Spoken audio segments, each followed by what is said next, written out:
কি কথা হলো তোমাদের? এখন বলো, কি বলেছিলে তখন? কেন ননদ সাহেবা, তখন শুনতে পারোনি বুঝি? হুম হুম, নাকি না শোনার ভান করে আছো? সত্যি আমি বুঝিনি, কি বলেছিলে? নীরা আপু, আপনি বলেন। না, তেমন কিছুই বলি নাই তো। আরে আপু, তুমি মিথ্যে কেন বলছো? ননদ সাহেবা, আমরা বলেছি তোমার ভবিষ্যৎ ভাবি হতে যাচ্ছি আমরা। মা দুজনের দিকে বেশ অবাক হয়ে তাকায়। দুইটা মেয়ে কিভাবে একটা ছেলেকে ভালোবাসে, এটা কিভাবে সম্ভব? দেখো আপু, আমি জানি তুমি নীলকে সেই প্রথম থেকেই ভালোবাসো। আমি ওকে ভালোবাসলাম তোমার পরে। আমরা যেহেতু দুজনেই ওকে ভালোবাসি, দুজনেই কথাটা জানি, তাহলে সমস্যা কোথায়? জানো, আমার কোনো বড় আপুই নেই। আমি তোমাকে আপু বলেই ডাকবো। তুমি আমাকে ছোট বোন করে নিতে পারবে না? নীরার চোখের কোণে চিকচিক করে ওঠে পানি, কান্না যে বাঁধ ভেঙে আসছে তার। হাও মাও করে কেঁদে ওঠে নীরা। দৌড়ে গিয়ে নীলাকে জড়িয়ে ধরে বেশ শক্ত করে। নীলা মেয়েটাও বেশ কান্না করে, একে অন্যজনকে জড়িয়ে ধরে বেশ শক্ত করে। আমি তো পর, আমাকে তো কেউ আর জড়িয়ে ধরবে না, তাই না? যাও যাও, তোমাদের সাথে কথা নেই। নীরা আর নীলা কানের মাঝেও হেসে ওঠে মায়ের কথা শুনে। দুজনে দুইটা হাত বাড়িয়ে দিল তার দিকে। মায়া দৌড়ে এসে তাদেরকে জড়িয়ে ধরে বেশ জোরে। তিনজনে হঠাৎ অট্টহাসিতেই মেতে উঠল। এই যে ভাবিরা, তোমাদের বলছি আজ থেকে কিন্তু আমরা তিনজনে মিলে ভাইয়াকে বেশি জ্বালাবো, ঠিক আছে? নীরা আর নীলা হেসে সম্মতি দেয়। তিনজন মিলে আবারও নীলদের দিকে এগিয়ে যায়। নীল, নীরা, নীলা, মায়া আর ছেলেটা একসাথে হেঁটে যাচ্ছে। মায়া কি যেন বলে নীরার কানে কানে, সেম কথা নীলাও বলে। নীরা আর নীলা গরম চোখে তাকায়, তারপর আবার লজ্জায় মাথাটা নিচু করে নেয় দুজনে। মায়া নীরার পেটে গুঁতো দেয়। ধ্যাট, তুমিও না। মায়া এবার নীলার পেটে গুঁতো দেয়। হাতের কোণা দিয়ে নীলা লজ্জা মাখা চাহনিতে তাকায় মায়ার দিকে। মায়া মুখ চেপে হাসতে থাকে। পিরঝালা রোডের দুপাশে ঝাউবনের সমাহার। আজ আকাশের চারটা আলো বেশ ধোঁয়াশা। চারটা তার অনাবিল বর্ণাতীত সৌন্দর্যটা বিলিয়ে দিতে পারছে না কালো মেঘের কারণে। তারপর আকাশের চারটাকে আজ বেশ মোহনীয় লাগছে। ল্যাম্পপোস্টের আলোয় রাস্তাটাকে বেশ সুন্দর দেখাচ্ছে। তার বুকে পড়ে রয়েছে কিছু শুকনো পাতা আর গাছের ডালের অংশ। দুটি ছেলে বসে রাস্তায় ঠিক মাঝখানে, একজনের হাতে মদের বোতল, অন্যজনের হাতে জ্বলন্ত সিগারেট। কারো মুখে কোনো কথা নেই, নিশ্চবতা ভর করছে তাদের উপর। যেন কত আপর এই নিশ্চবতা। এই ফটটা দিয়ে আসবে মন্ত্রী।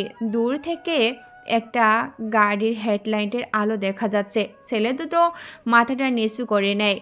দুজনের গায়ে সাদা টি শার্ট, যেখানে বেশ স্পষ্টভাবে লেখা আছে ব্ল্যাক কবরাস। কালো প্যান্ট যা ছেঁড়া ছেঁড়া স্টাইল, পায়ে হাই কনভার্স, মুখে কালো ফুতের মাস্ক। মন্ত্রী গাড়িটা ছেলে দুটোর সামনে এসে দাঁড়ালো। গাড়ির ভিতরে মন্ত্রী সাহেব কি বললো সরা গেল না। কয়েকটা লোক নামলো। লোকগুলো ছেলে দুটোর সামনে এসে দাঁড়ালো। আব্বে তোরা কারা? কি করছিস এখানে? মাঝখান থেকে সরে বস। মন্ত্রী সাহেব বাসায় যাবেন, সরে দাঁড়া। কিন্তু ছেলেগুলোর মধ্যে কেউ সরে বসে না। লোকগুলো যখন ধাক্কা দিতে যাবে তখন শাট শাট করে কয়েকটা শব্দ হলো। লোকগুলো নিস্তেজ দেহগুলো পড়ে আসে পিছঢালা কালো রঙের রাস্তায়। মন্ত্রী সাহেব গাড়ি থেকে নামলেন। পুরো জায়গা জুড়ে তিনজন মানুষ দাঁড়িয়ে আছে। মন্ত্রী সাহেব বেশ ভয় পান, কাঁপা কাঁপা কণ্ঠেই বলে উঠলেন। ছেলে দুটো কোনো কথা বলল না, কেবল মাথাটা নিচু করে বসে থাকে তারা। তাদের মধ্যে কেউ একজন মাথা তুলে তাকায়, জোরে হেসে ওঠে সে। তার পাশে বসে থাকা ছেলেটা মাথা নিচু করে হাসতে থাকে। শট করে গুলির শব্দ হয় এটা। মন্ত্রী সাহেব কিছুই বুঝে ওঠার আগেই তার বুকের বাম পাশে একটা বুলেট এসে আঘাত করে থপ করে পড়ে যায় তিনি। পুরো রোডটা রক্তের লাল রং হয়ে আছে। নিস্তব্ধ রাস্তা দিয়ে হেঁটেই যাচ্ছে দুটি ছেলে। তাদের থেকে বেশ কিছু দূরে কয়েকটা নিস্তব্ধ দেহ, যার কোনোটিতেই প্রাণ নেই। ছেলে দুটো বেশ জোরে হেসে ওঠে। হাসির শব্দ তার দেওয়ালে সাথে বাড়ি খেয়ে বেশ বিদঘুটে শোনায়। মিস্টার শাহি দাঁড়িয়ে আছেন একটা গাছের নিচে। আকাশটা বেশ রংচঙ্গা, হাঁস রোদটাও বেশ পড়ছে। শাহি সাহেব ঘেমে একদম চুপসে গেছেন, কপাল বেয়ে ঘামের পানি পড়ছে। রাস্তাটার দিকে তাকালেন। রাস্তাটা বেশ নিস্তব্ধ। কোলাহল থেকে বেশ দূরে, লোক সমাগম খুব কম এই রাস্তাটায়। তার থেকে কিছুটা দূরে তাকালেন, সেখানে পড়ে রয়েছে কিছু নিস্তব্ধ দেহ, যার কোনোটিতেই প্রাণের অস্তিত্ব নেই। রক্তের লাল রংটা শুকিয়ে কালচে রং ধারণ করেছে, দেখতে বেশ বিটঘুটে লাগছে। মন্ত্রীর লাশটার দিকে তাকালেন তিনি। মন্ত্রীকেই সবচেয়ে বেশি ভয়ঙ্করভাবেই মারা হয়েছে। মন্ত্রী সাহেবের মাথাটা দেহ থেকে বিচ্ছিন্ন হয়ে বেশ কিছু দূরে পড়ে রয়েছে, বেশ বিটঘুটে লাগছে দেহটা। গাছের ছায়া থেকে বের হয়ে ধীর পায়ে হেঁটে মাথাটার দিকে গেলেন তিনি। মুখটা হা হয়ে রয়েছে, হয়তোবা খুন করার পর মাথাটা দেহ থেকে আলাদা করা হয়েছে। দেহ থেকে বিচ্ছিন্ন হওয়ায় মাথাটা থেকে বেশ কিছু দূরে দেখতে পান সিগারেটের কিছু অংশ। সেগুলো তুলে নেন তিনি, প্যাকেট করে পাঠিয়ে দেন পরীক্ষা করার জন্য। ফোনটা প্যান্টের পকেট থেকে হাতে নিয়ে কানে ধরলেন তিনি। কমিশনার সাহেব বলে উঠলেন, স্যার আসসালামু আলাইকুম। কমিশনার সাহেব কল করেছেন। ফোনের ওপাশ থেকে কমিশনার সাহেব বলেন, আরে মিয়া, আপনার সালাম আপনার কাছে রাখেন। কি ডিউটি করছেন আপনি? প্রতিদিন আপনার এলাকায় একটা করে খুন হচ্ছে। আপনার জন্য আমাকে উপর মহল থেকে চাপ দিচ্ছে। কাল মন্ত্রীকে মেরেছে, আজকে আমাকে মারবে না, তার কি কোনো গ্যারান্টি আছে? কি করছেন আপনারা? স্যার আমরা যথাসম্ভব চেষ্টা চালাচ্ছি খুনিকে ধরার জন্য, কিন্তু স্যার কোনোভাবে তাকে ধরতে পারছি না। আমি কিছু শুনতে চাই না। দরকার হলে নজরদারি বাড়িয়ে দিন, সব জায়গায় সিসিটিভি ক্যামেরা বসিয়ে দিন, ফোর্স লাগলে ফোর্স আরও বাড়িয়ে দিন। তারপরেও খুনিকে জীবিত অবস্থায় ধরতে হবে। Okay sir, we will try this. Hmm. ফোনটা কেটে গাঢ় করে নিঃশ্বাস নিলেন তিনি। 5-6 মিনিট পর আবারও একটা কল আসে তার ফোনে। বিরক্ত নিয়ে কলটা ধরেন তিনি। হ্যালো, ওপাশ থেকে কেবল হাসির শব্দ শোনা যাচ্ছে। আপনি কে বলুন তো? এমনি মেজাজটা খারাপ আছে, তার উপর আপনি কলতে হাসছেন। আপনার নাম কি? ওপাশ থেকে কোনো আওয়াজ আসছে না, কেবল আরো ঘন ঘন নিঃশ্বাসের শব্দ শোনা যাচ্ছে। বেশ বিরক্তিবোধ করলেন তিনি। তারপর শান্ত গলায় বললেন তিনি, এই যে ভাই, কে আপনি? পরিচয়টা দিন। অযথা আমার সময় নষ্ট করছেন কেন? ওপাশ থেকে ভরাট গলায় কেউ বলে উঠল, হয়তো কারো মৃত্যু দ্রুত। কেমন আছেন আপনি? কেন কল করেছেন সেটা আগে বলেন। ও হ্যাঁ, আমি কাল রাতে মন্ত্রীকে খুন করেছি। ও সরি, আমি না, আমার ওই কাল মন্ত্রীকে খুন করেছি।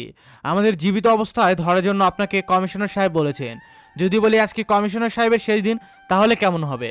ও তাহলে তুই, তোর খুব কাছাকাছি এসে গেছি। খুব শীঘ্রই তোর সাথে দেখা হবে। আর তুই কমিশনারকে মারতে পারবি না। আমি যাকে কমিটমেন্ট দিয়েই সেটা আমি পূরণ করি। আর আমি তাকে কমিটমেন্ট করেছি আজকে কমিশনারকে খুন হবে, কোনো আততায়ীর হাতে। এটা আমার কমিটমেন্ট। পারলে বাঁচিয়ে নিস তোর কমিশনারকে। কথাগুলো বলে কলটা কেটে দেয় ব্যক্তিটা। শাহী সাহেব হাবিলদার রমিজকে জোরে ডাক দিলেন। কয়েক সেকেন্ডের মধ্যে রমিজ দৌড়ে এসে তার সামনে দাঁড়ালো। রমিজ, এই নাম্বারটা ট্র্যাক করতে বলো যত তাড়াতাড়ি সম্ভব। এই নাম্বারের ফুল ডিটেলস আমার সামনে যেন পাই। জি স্যার। শাহী সাহেব পকেট থেকে একটা সিগারেট নিয়ে ধরালেন। একসাথে কয়েকটা টান দিয়ে উপরে ধোঁয়া ছেড়ে দেন। কি মনে করে আবারও লাশগুলোর সামনে গিয়ে দাঁড়ালেন তিনি। একটা লাশের পাশে কাপড়টা হালকা খুলে বুকের দিকে তাকালেন। বেশ অবাক হলেন তিনি। দেখতে পান সেখানে বেশ ধারালো কোনো কিছু দিয়ে কিছু একটা লেখা হয়েছে। পকেট থেকে টিস্যু নিয়ে জায়গাটা পরিষ্কার করলেন তিনি। লোকটার বুকের ডান পাশে লিখেছে ব্ল্যাক কবরা। নামটা দেখে চমকে যান তিনি। নামটা কোথাও যেন শুনেছেন তিনি, কিন্তু মনে করতে পারছেন না এখন। বেশ কয়েকবার মনে মনে শব্দটা হারালেন তিনি। হঠাৎ মনে পড়ল তিনি অফিসের পুরনো কেসের ফাইলটাতেই নামটা পড়েছেন।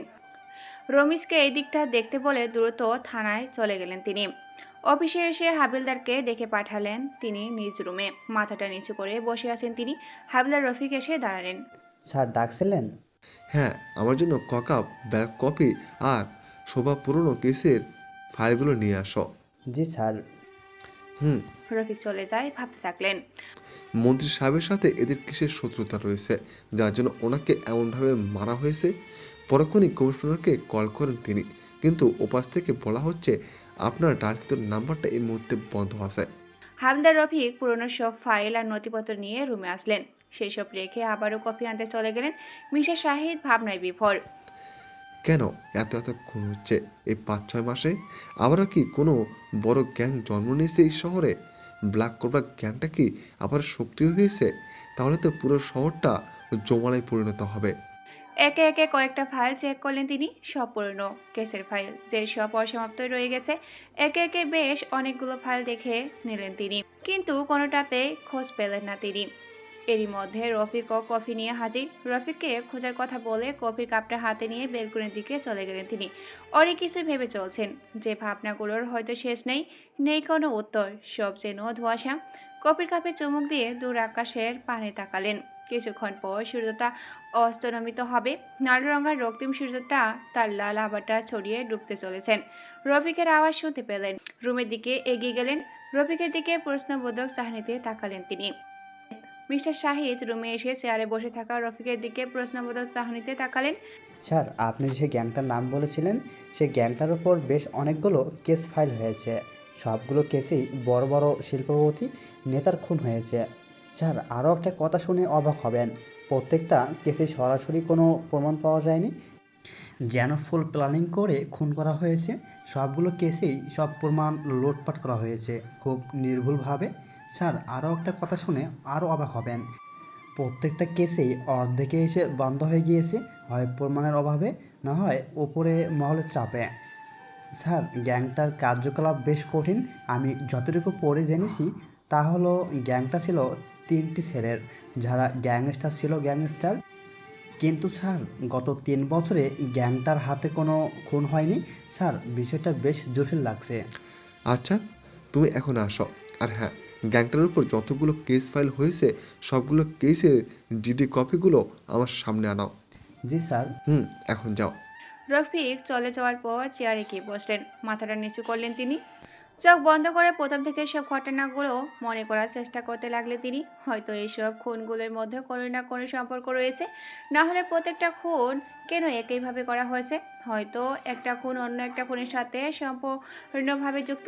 হঠাৎ করে মনে পড়লো আরিফের খুনের ব্যাপারটা।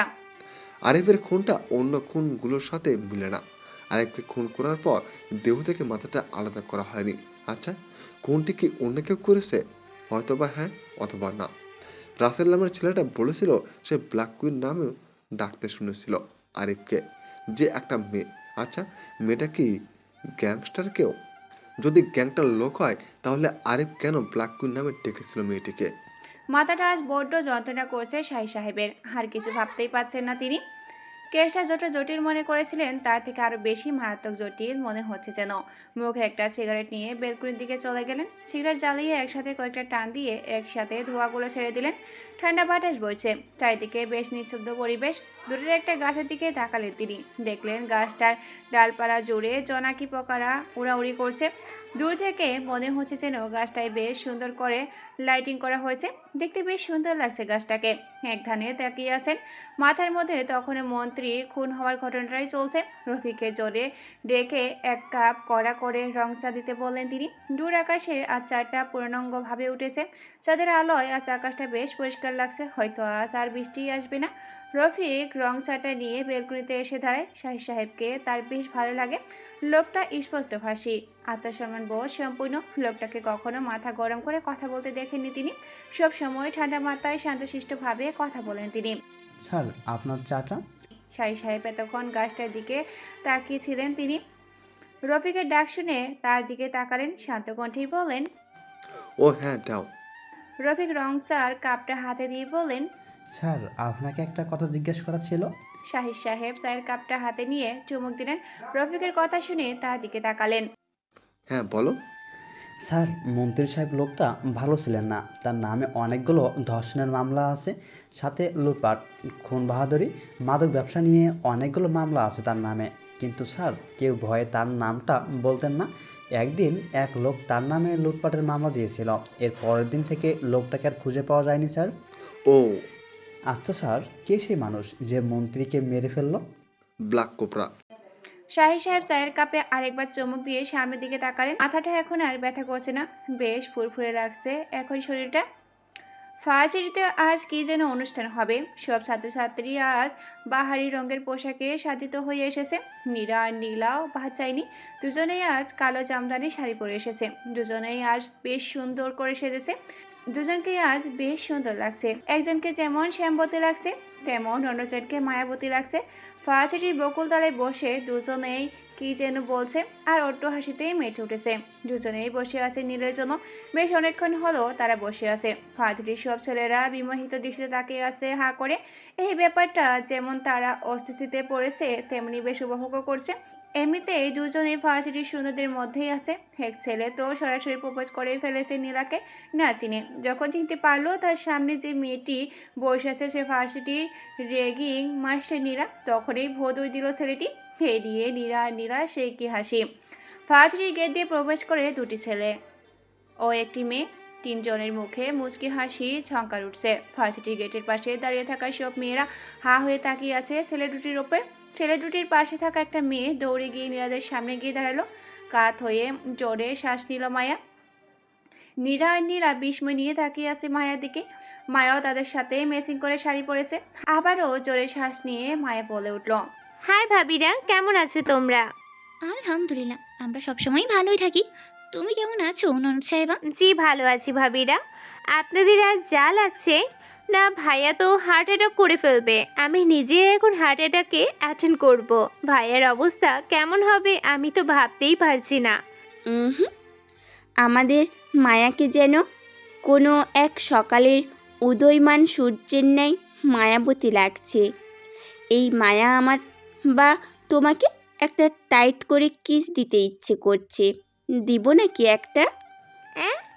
না না, আমাকে না, তোমার নামি দামি প্রেমিক পুরুষকে দাও গিয়ে। মায়ের কথা শুনে নীরা আর নীলা অট্ট হাসিতে মেতে উঠল।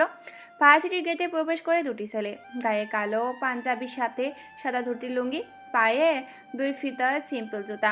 দুজনের এই পাঞ্জাবির হাতা গোটানো, লম্বা চুলগুলো আজ বেশ গুছানো। লম্বা চুলগুলো সামনে নেড়েচেড়ে ঠিক করলো। দুজনের সামনে তাকিয়ে মুচকি হাসলো। মামা, তুমি আজ শেষ। দুই অপসরই মিলে আজ তোমারে তেনা তেনা বানাই ফেলবে। আরে মামা, তুই যেটা ভাবছিস সেটা না। We are only friends. ফাউ কথা বাদ দে। তোরে আজ যা লাগছে না, মেয়েরা না জানি কি করে বসে আছে তোরে। যার দেখার কথা সেই দেখছে না, হ্যাঁ, অন্যজন দেখবে। তা মামা, তোর সেটা কে বলবি?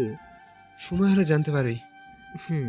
আচ্ছা চল বকুলতলায় যাই, ওখানে নীরাদের পাবো বলে মনে হয়। নীলার মেয়ে গিয়ে নীলাদের সামনে দাঁড়ালো। নীলা আর নীলা অবাক হয়ে তাকিয়ে আছে নীলের দিকে।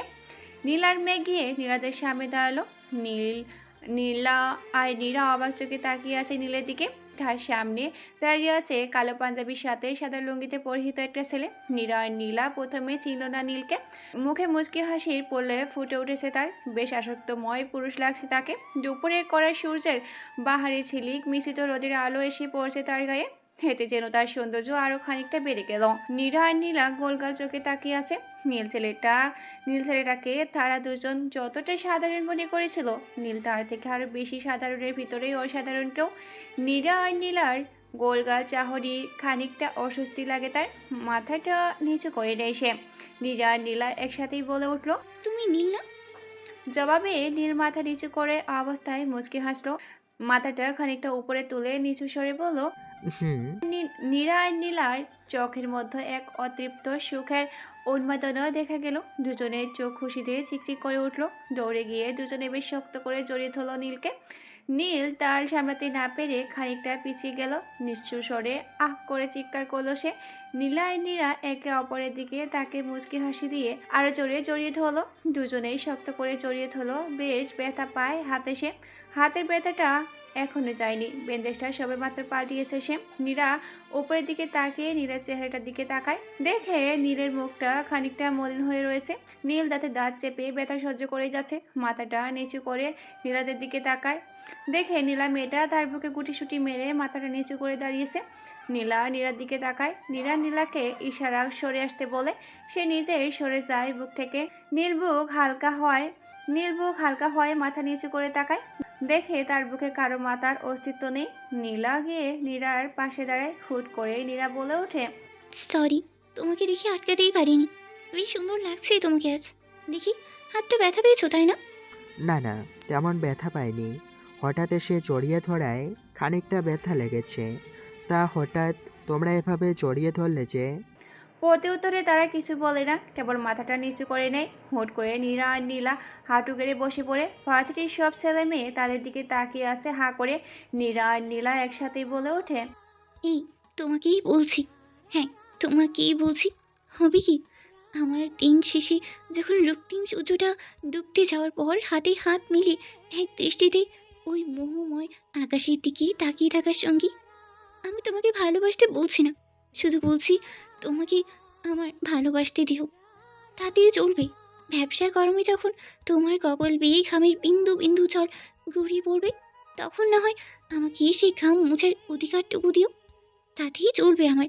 ঝড় বৃষ্টির দিনেই আমরা না হয় একসাথেই হাতে হাত মিলিয়ে খালি পায়ে অজানা গন্তব্যের দিকে এগিয়ে যাব। তোমার হাতে থাকবে এক গুচ্ছ লাল টকটকে রক্তজাবা ফুল, আর আমার হাতেই থাকবে কয়েক জোড়া বেলি ফুলের মালা। এই হাঁটবে তো? এই শোনো, তোমাকে কিন্তু আমি ভালোবাসি বলবো না প্রিয়, কারণটা তুমি হয়তো জানো। আচ্ছা যাক, না হয় না জানলেও চলবে। আমার তোমাকেই বড্ড প্রয়োজন। তোমাকে ছাড়া যেন ঠিকভাবে নিঃশ্বাসও নিতেই পারি না। কি এক রোগে আক্রান্ত আমি। আচ্ছা, এই রোগের কোনো ওষুধ আছে তোমার কাছে? যদি থাকি আমাকে একটু দিও। যদি বলো তোমাকে ভালোবাসার কারণ কি, তার উত্তর কিন্তু আমার জানাই নেই। অজানা কারণেই তোমাকে ভালোবাসি। এই তোমাকেই বলছি, আমাকে ভালোবাসবে তো? নীল ছেলেটা অবাক চোখে তাকিয়ে আছে তাদের দিকে। ভার্সিটিতে আসার পর একের পর এক ঘটনা অবাক হয়ে যাচ্ছে। নীল কিছু বলে না, কেন যেন অস্থিরতায় শরীরটা তার কাঁপছে, কপাল বেয়ে বিন্দু বিন্দু ঘাম বেয়ে পড়ছে। উত্তেজনায় কিছুই মাথায় আসছে না তার, মুখ ফুটে কিছুই বলতে পারছে না। কয়েকবার ঢোক গেলে এদিক ওদিক তাকায় সে। সবাই তার দিকে বিস্ময় দৃষ্টিতে তাকিয়ে আছে, মাথাটা নিচু করে নেই সে। কয়েক মুহূর্তের জন্য হয়তো নির্বাক হয়ে গিয়েছে সে। নীলা আর নীলা এখনও হাঁটি গেড়েই বসে আছে তার উত্তরের অপেক্ষায়। নীল কিছুই বলে না। মেঘ ছেলেটা এগিয়ে গেল, নীলের সামনে গিয়ে দাঁড়ায়, কানে কানে কী যেন বলে সে। নীল মাথাটা নিচু করে মুচকি হাসলো। কেন হাসলো, কী জন্য হাসলো জানি না সে। মেঘের কথাটা শুনে এমনি এমনি তার মুখে মুচকি হাসির প্রলোভ ধরা পড়েছে। নীল কিছু না বলে ভার্সিটির গেটের দিকে যেতে থাকে। নীরা আর নীলা একে অপরের দিকে তাকায় অবাক দৃষ্টিতে। তারা দেখে নীল ছেলেটা চলে যাচ্ছে। দৌড় দেয় নীলের পিছু পিছু। হয়তো ছেলেটা এত বড় ধাক্কা সামলাতে পারেনি। নীরা আর নীলা দৌড়ে গিয়ে নীলের সামনে দাঁড়ালো। নীল ছেলেটা মাথাটা নিচু করে হাঁটতে থাকে। মাথার মধ্যে অনেক কিছুই ঘুরছে, তা সবার অজানায় রয়ে যাবে হয়তো কালের বিবর্তনে। নীলা আর নীরা ঘিরে ধরে তাকে। নীল ছেলেটা মাথা নিচু করে তাকায় তাদের দিকে, অবাক হয় সে। হুট করে নীলা আর নীরা দুজনেই নীলের হাত দুটি ধরে এগিয়ে যায় ভার্সিটির পিছনের দিকটায়। নীলের অনিচ্ছা সত্ত্বে তাদের সাথে যেতে হলো। ভার্সিটির পিছনের দিকটায় গিয়ে দাঁড়ায় তারা তিনজন। নীল নীরাকে ইশারায় তার কাছেই আসতে বলে। নীরা নীরার পাশাপাশি এসে দাঁড়ায়। নীলা নীরার কানে কানে কী যেন বলল। নীরা আর নীলার মুখে শয়তানি হাসি। নীল কিছুই বুঝে উঠতে পারছে না। নীরা আর নীলার কাছাকাছি এসে দাঁড়ায়। তিনজনের নিঃশ্বাসের শব্দ যেন তারা শুনতেই পাচ্ছে। নীলের নিঃশ্বাসটা যেন বন্ধ হয়ে যাচ্ছে, ঠিকভাবে যেন নিঃশ্বাসও নিতে পারছে না সে। হুট করে নীলা আর নীরা তার দুই গালে চুমু খেয়ে বসলো। নীল যেন বিশ্বাসই করতে পারছে না।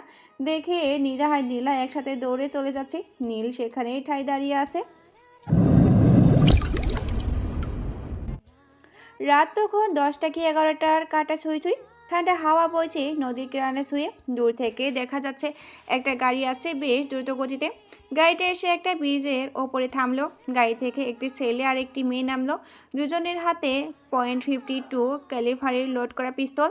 দুজনে ধীর পায়ে হেঁটে ব্রিজ তার রেলিংয়ে গিয়ে দাঁড়ালো। দুজনের হাতে একে অন্যের মধ্যে সীমাবদ্ধ। দুজনের চোখে একে অন্যকে পাওয়ার আকাঙ্ক্ষা।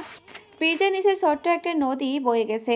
নদীটা ছোট্ট হলো বেশ খরস্রোতপূর্ণ নদী। শা করে পানি যাওয়ার শব্দ হচ্ছে। নদীটার কোল ঘেঁষে চলে গেছে হাজারো নাম না জানা গাছ আর কাশফুলের বন। পরিবেশটা বেশ শান্তশিষ্ট। চারিদিক দিয়ে কোনো মানুষের চিহ্ন নেই। দূরে কোনো ঝাবন থেকে ঝিঝি পোকার আওয়াজ শোনা যাচ্ছে। বেশ বিটকুটে লাগছে শব্দটা। ছেলেটা গিয়ে ব্রিজটার রেলিং একদম কাছাকাছি গিয়ে দাঁড়ালো। নিচের দিকে তাকিয়ে আছে ছেলেটা এক দৃষ্টিতে। নিজে প্রবাহমায় নদীর পানিটার শব্দটা বেশ ভালো লাগে তার। কি এক অনুভূতি মিশ্রিত শব্দ, যেন নদীটার সাথে পানিটা অদৃশ্য এক টান রয়েছে। জন্মান্তরে। মেয়েটা গিয়ে শব্দহীন পায়ে এগিয়ে গেল ছেলেটার দিকে। ছেলেটার দৃষ্টি অনুসরণ করে মেয়েটাও নিচে তাকালো, দেখলো নদীটার পানি চলে যাওয়ার মুহূর্ত। মেয়েটার নরম তুলতুলে ফর্সা হাতটা ছেলেটার শক্তপোক্ত হাতের উপর রাখলো। ছেলেটা মেয়েটার দিকে ভালোবাসার অনুভূতি মিশ্রিত চোখে তাকালো। মেয়েটা যেন ওই দৃষ্টিটি দেখার আকুলতায় বিভোর। কতদিন পর সে চিরচেনা দৃষ্টি দেখা মিলল অবশেষে। ইস, সময়টা যদি থেমে থাকতো, কিন্তু তা তো আর হওয়াই নয়।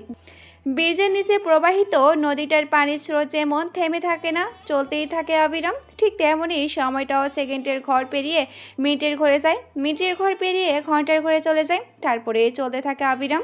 ছেলেটা মুচকি হেসে মেয়েটাকে কাছে টেনে নিল তার বুকের বা পাশটায়।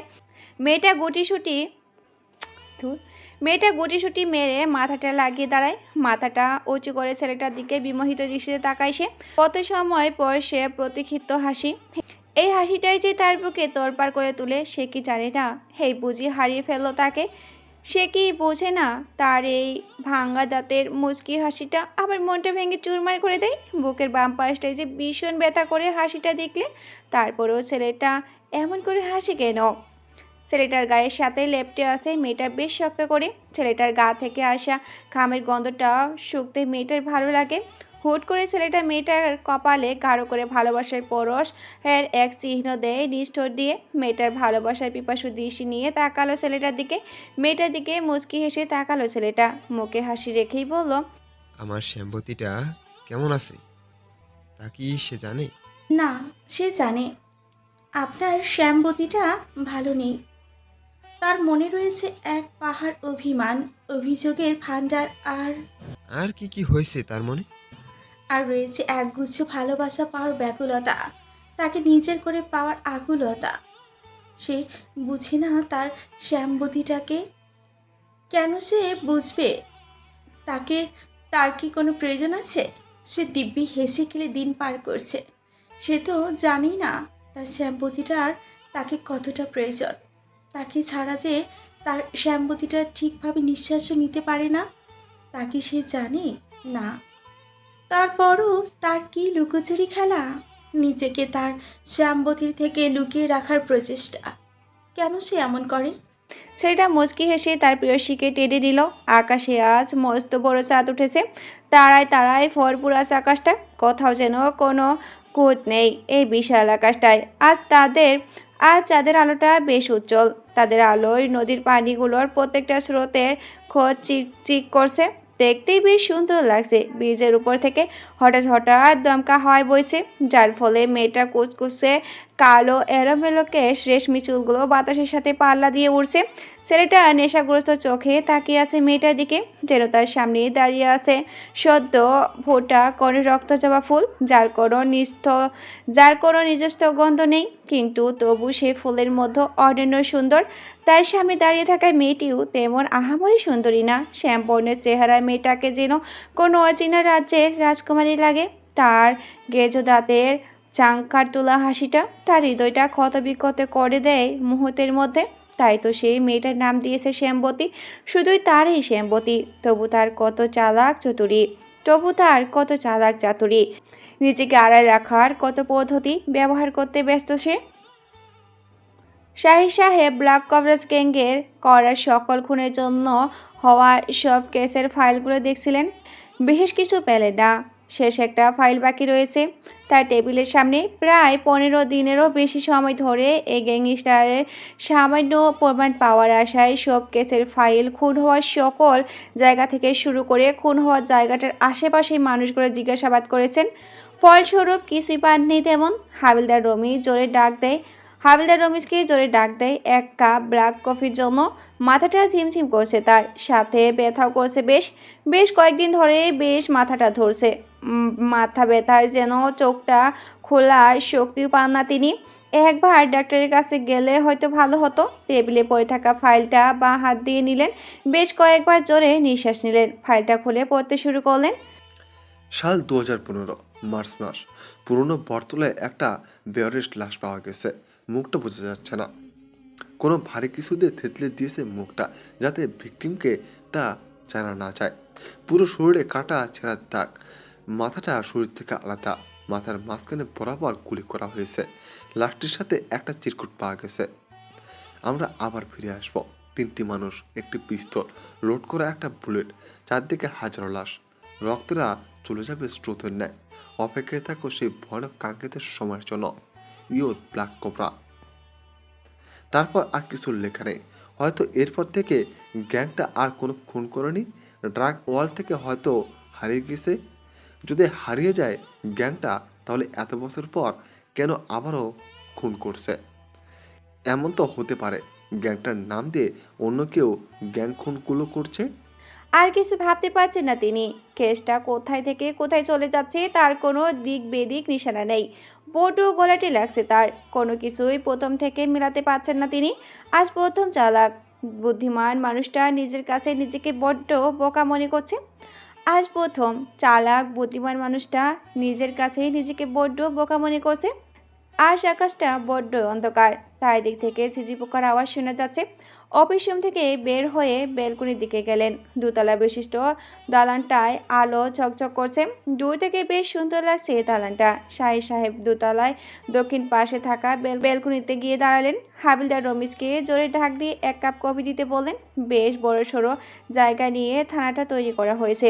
চারিদিকে গাছপালায় ভরপুর। রাতের আকাশে যাদের এক ফালি আলো পড়ছে গাছগুলোর পাতার উপরে। বাগানটা এক কোণায় তাকালেন তিনি। একটি কৃষ্ণচূড়ার গাছ আপন শক্তিতে বেড়ে উঠেছে। শুধু লাল টুকটুকে কৃষ্ণচূড়া ফুল ফুটেছে। দেখতে বেশ লাগছে তার। দূরে কোনো এক ঝোপঝাড় থেকে ছিরি পোকার ডাক শোনা যাচ্ছে।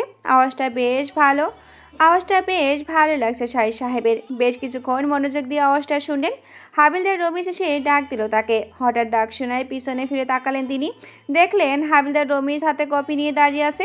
ইশারায় তাকে কাছে ডাকলেন তিনি। হাবিলদার রমিজ ধীর পায়ে এসে দাঁড়ালেন। আলতো হাতে কফিটা নিয়ে চুমুক দিলেন। আরামে চোখটা বন্ধ করলেন। রমিজ খেয়াল করলো শাহিদ সাহেবের মুখটা কালো, মনে হয় অসুস্থ। স্যার, আপনি কি অসুস্থ? দেখে মনে হচ্ছে আপনি খুব দুর্বল। ডাক্তার ডাকবো স্যার? হাবিলদার রমিজ এক নিঃশ্বাসে কথাটা বলে শাহিদ সাহেব চায়ের কাপটা হাতে নিয়ে বেলকনির এক কিনারায় গিয়ে দাঁড়ালেন। নিখোঁজ কালো আকাশটার দিকে তাকিয়ে রইলেন। আকাশটায় আজ খুব কম সংখ্যক তারা উঠেছে। তারাবিহীন আকাশটা যেন বেশ অগোছালো, অপরিপূর্ণ, অসমাপ্ত রয়ে গেছে। কালো আকাশটার দিকে তাকিয়ে রমিজকে বললেন, তেমন কিছু না, তুমি যাও। এখানে কাউকে আসতে দিবে না। আমি কিছুক্ষণ একা থাকতে চাই। হাবিলদার রমিজ মাথা নাড়িয়ে সম্মতি জানায়। কিছুক্ষণ শাহিদ সাহেবের দিকে তাকিয়ে চলে যান সে নিজ কাজে। কালো আকাশটার দিকে নিষ্পলক চোখে তাকিয়ে আছে শাহিদ সাহেব। বেশ অনেকগুলো রহস্যর ধাঁধায় মধ্যে পড়ে গেছেন তিনি, যার কোনো উত্তর জানা নেই। কেবল আছে কিছু মৃত মানুষের ছবি আর সেখানে পাওয়া কিছু সিগারেটের উৎকৃষ্ট অংশ। কেসটাকে কোন দিকে এগিয়ে নিয়ে যাবেন ভেবে পাচ্ছেন না তিনি। সব কিছু যেন গোলমেলে লাগছে তার। কোথাও এর শুরু, কোথায় এর শেষ, তার সম্পূর্ণ কিছু জানা নেই তার। পকেটে থাকা মোবাইলটা জোরে জোরে বেজে উঠল। মোবাইলটা হাতে নিয়ে দেখলেন অচেনা নাম্বার। রিসিভ করে কানে ধরলেন। ওপাশ থেকে হাসির আওয়াজ শুনতে পান তিনি। হাসিটা বেশ বিটখুটে শোনায়। শাহিদ সাহেব হ্যালো হ্যালো করেন, তবু যেন হাসিটার আওয়াজ শোনাই যাচ্ছে। তিনি হ্যালো হ্যালো করতে করতে কলটা কেটে যায়।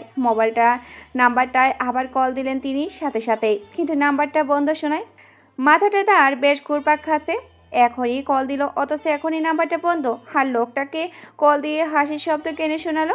মাথাটার মধ্যেও কথাটা বারবার ঘুরপাক খাচ্ছে। কফির কাপটায় সপক চুমুক দিয়ে নিজ ডেস্কে যান তিনি। নিজ ডেস্কে গিয়ে বসলেন তিনি। মাথার উপর সিলিং ফ্যানে ঘুরছে নিজ গতিতে। মাথাটা উপরে তুলে ফ্যানটার দিকে তাকিয়ে রইলেন। একটা সিগারেট জ্বালিয়ে মুখে নিলেন তিনি। পকেট থেকে মোবাইলটা নিয়ে পুলিশ কমিশনারকে কল দিলেন তিনি। বেশ কিছুক্ষণ রিং হওয়ার পর কলটা ধরলেন কমিশনার সাহেব। শাহিদ সাহেব গম্ভীর কণ্ঠে বললেন, স্যার, আসসালামু আলাইকুম। ওয়ালাইকুম আসসালাম। তা কেসের কি খবর? কোনো প্রুফ কি পেলেন? না স্যার, তেমন কিছু পাইনি। স্যার, একটা হেল্প লাগবে। বলো, কি হেল্প লাগবে? স্যার, কিছু ইন্টেলিজেন্ট অফিসার লাগবে। ও, সমস্যার কয়েকদিনের মধ্যে পেয়ে যাবেন। যত তাড়াতাড়ি সম্ভব কেসটা ক্লোজড করার চেষ্টা করুন। জি স্যার। কলটা কেটে দিয়ে চোখ বন্ধ করে সিগারেটটা টানতে লাগলেন। রুমটা ধোঁয়াময় হয়ে গিয়েছে। আজও মাথাটা বড্ড ধরেছে তার। সিগারেট শেষ করে কাকে যেন কল করলেন তিনি। মুহূর্তের মধ্যে রিসিভ হয় কলটা। ওর দিকে খেয়াল রাখিও, হয়তো সামনে কোনো বড় ঝড় অপেক্ষা করছে তার জন্য। ওপাশ থেকে কি বলা হলো শোনা গেল না। শাহিদ সাহেব মুচকি হেসে কলটা কেটে দিলেন। এই শোনো না, প্রতিদিন ভালোবাসার নতুন নতুন গল্প পেতে ও শুনতে চাইলে আমাদের আলোর ডায়েরি চ্যানেলটি সাবস্ক্রাইব করে পাশে থাকা বেল আইকনটি বাজিয়ে দিও কেমন? ভার্সিটির বকুলতলায় বসে আছে নীল নামের ছেলেটা। মাথাটা নিচু করে চোখে থাকা মোটা ফ্রেমের চশমাটা খুলে পরিষ্কার করে আবারও পরে নিল। বেগে থাকা ইংরাজি উপন্যাসটা খুলে পড়তে শুরু করলো সে। ভার্সিটির সব ছেলে মেয়ে তার দিকে তাকিয়ে চলে যাচ্ছে নিজ গন্তব্যে। আজ মেঘ আসেনি, নিজের উপর যেন খুব বিরক্ত হচ্ছে সে, তাই হয়তো বইটা নিয়ে পড়তে বসেছে। দূরে ভার্সিটির গেটে দেখে নীরা আর নীলা এই দিকেই আসে। নীলাদের দিকে তাকিয়ে আবারও নিচের দিকে তাকিয়ে বই পড়া শুরু করলো সে। নীরা আর নীলা দ্রুত পায়ে নীলের দিকে এগিয়ে যায়। নীলারা পৌঁছানোর আগে নীল বইটা বন্ধ করে ক্লাসরুমের দিকে চলে যায়। নীলারা গেট দিয়ে প্রবেশ করার সময় দেখে নীল বসেছিল, কিন্তু সেখানে এসে দেখলো নীল নেই। দুজনেই বেশ অবাক হয়। নীল তো ওরা আসে পর্যন্ত এখানেই বসেছিল, তাহলে এখন কই গেল সে? দুজনেই দুজনের দিকে তাকালো জিজ্ঞাসাবোধক দৃষ্টিতে। এই নীল কোথায় গেল রে? আসার সময় না ওকে এখানেই বসে থাকতে দেখলাম। জি আপু, আমিও তো দেখলাম ওকে এখানে বসে থাকতে, কিন্তু এখন কই গেল? আমার মনে হয় ও ক্লাসে চলে গেছে, ওখানে গিয়ে দেখে আসা উচিত। চলো। নীরা আর নীলা বেশ দ্রুত পায়ে হেঁটে ক্লাসরুমের দিকে গেল। পুরো বিশাল শ্রেণী কক্ষ জুড়ে নীল একাই বসে আছে। ক্লাসরুমে ঢুকে পিছনের সারির একটা বেঞ্চে গিয়ে বসলো সে। পুরো ক্লাসটা সে একা, স্যার আসার আরও 8 ঘন্টা দেরি। নীল বসে মাথা নিচু করে টেবিলের সাথে লাগিয়ে চোখ বন্ধ করে আছে। নীরা আর নীলা দ্রুত পায়ে এসে ক্লাসরুমের দরজার সামনে এসে দাঁড়ালো। দুজনেই দেখে নীল একটা টেবিলের সাথে মাথা লাগিয়ে চোখ বন্ধ করে আছে। নীরা আর নীলা শব্দহীন পায়ে নীলের সামনে এসে দাঁড়ালো। দুজনেই বেশ চুপচাপ। সারা রুমটা একদম ফাঁকা, শব্দহীন, নিস্তব্ধ। কেবল শোনা যাচ্ছে কিছু কারো নিঃশ্বাসের শব্দ। নীরা আর নীলা মোহিতময় দৃশ্যে তাকে রইল নীলের দিকে। দুজনে গিয়ে নীলের দুপাশে বসে পড়ে। দুজনেই নীলের দু কাঁধে মাথা দুটো দিয়ে চোখ বন্ধ করে রাখলো। নীল কাঁধে ভারী কিছু অনুভব করে চোখ খুলে দেখে নীরা আর নীলা তার দু কাঁধে শুয়ে আছে। দুজনের দিকে প্রখর দৃশ্যে তাকিয়ে আছে। দুজনকে বেশ মায়াময় লাগছে তার কাছে। নীল তাদের নাম দিয়েও ফেলেছে, একজন মায়াবতী আর একজন শ্যামবতী। আর বলে নীল মুচকি হাসলো। কী কারণে হাসলো তার কোনো ব্যাখ্যা তার কাছে নেই। নীল নীলাকে উদ্দেশ্য করেই বলল, এই যে ম্যাডামরা, আপনারা কি আমাকে কি বেডরুম পাইছেন নাকি?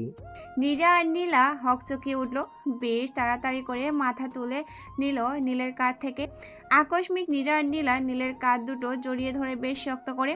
নীল দুজনের দিকেই অবাক চোখে তাকায়। দুজনে কিছু বুঝে উঠতে পারছে না সে কি হচ্ছে তার সাথে। নীল চোখ নামিয়ে নেই। নীরা আর নীলা দুজনের দিকে তাকিয়ে মুচকি হাসলো। দুজনেই মুখে দুষ্টুমির হাসি। মুখে মুচকির হাসির রেখা টেনে নীরা বলল, এই তুমি আমাদের দেখি ওভাবে চলে আসলে কেন?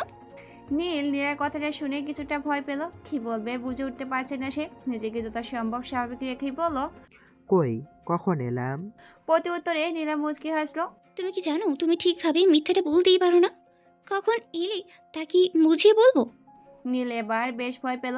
মুখটা একদম শুকনো লাগছে তার। কি বলবে ভেবে পাই না বলল, আসলে সকাল থেকে শরীরটা বেশ খারাপ, তার উপর সূর্যের কড়া রোদের তাপ, মাথাটা বেশ ঝিমঝিম করছে, তাই এখানে এসেছি, আর কিছু না।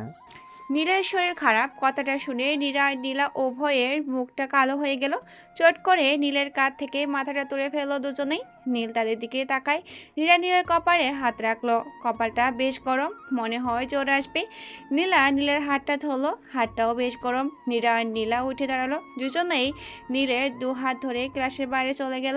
আরে, আপনারা আমাকে কোথায় নিয়ে যাচ্ছেন? একদম চুপ থাকো, বেশি কথা বললে মেরে ট্রেনে ফেলে দেবো। চুপচাপ চলো। আরে, তোমাকে বলেছে না কথা না বলতে, এখন কিন্তু মাইর চলবে। নীল চুপচাপ হেঁটে যেতে থাকে তাদের সাথে। গেটের কাছাকাছি বসেছিল ইফাতরা। ভার্সিটির মধ্যে সবচেয়ে খারাপ ছেলে সে। এতদিন ভার্সিটিতে আসেনি। মাথায় লাল কাপড় বেঁধে প্যান্টের half shirt, tight fit pant পরে বাইকের উপর বসে সিগারেট টানছে আর সব নতুন ছেলে মেয়েদেরকে রেকিং করছে। নীলরা তাদের পাশ কাটিয়ে চলে যায়। হাত চোখে নীল ইফাতকে একবার দেখে নেয়। মাথা নিচু করে মুচকি হাসলো সে। মনে মনে বলল, অবশেষে অপেক্ষার প্রহর ফুরালো। ইফাত দেখে 2টা মেয়ে একটা ছেলের হাত ধরে চলে যাচ্ছে গেটের দিকে। ইফাত পিছন থেকে ডাক দেয়, এই ছোকরা এদিকে আয়। নীল পিছনে ফিরে তাকায়। দূর থেকে নীলের চেহারাটা স্পষ্ট দেখতে পায়নি সে। নীলকে উদ্দেশ্য করেই বলল। এদিকে আয়। নীল মুচকি হেসে ইপাদের দিকে চলে গেল। নীরাদের হাত ছেড়ে ধীর পায়ে হেঁটে ইপাদের সামনে গিয়ে দাঁড়ালো। নীলের পিছু পিছু নীলেরা উপস্থিত। ইপাত নীলকে দেখে চমকে যায়। এ কি, ওর সামনে গিয়ে দাঁড়িয়ে আছে? চোখ কচকালো, আবারও তাকালো নীলের দিকে। না, স্বপ্ন না, সত্যি বাইক থেকে নেমে নীলের সামনে এসে দাঁড়ালো সে। নীরা আর নীলা বেশ ভয় পায়। তারা জানে ইফাত কী রকম ছেলে, যদি নীলের সাথে কিছু করে তাহলে।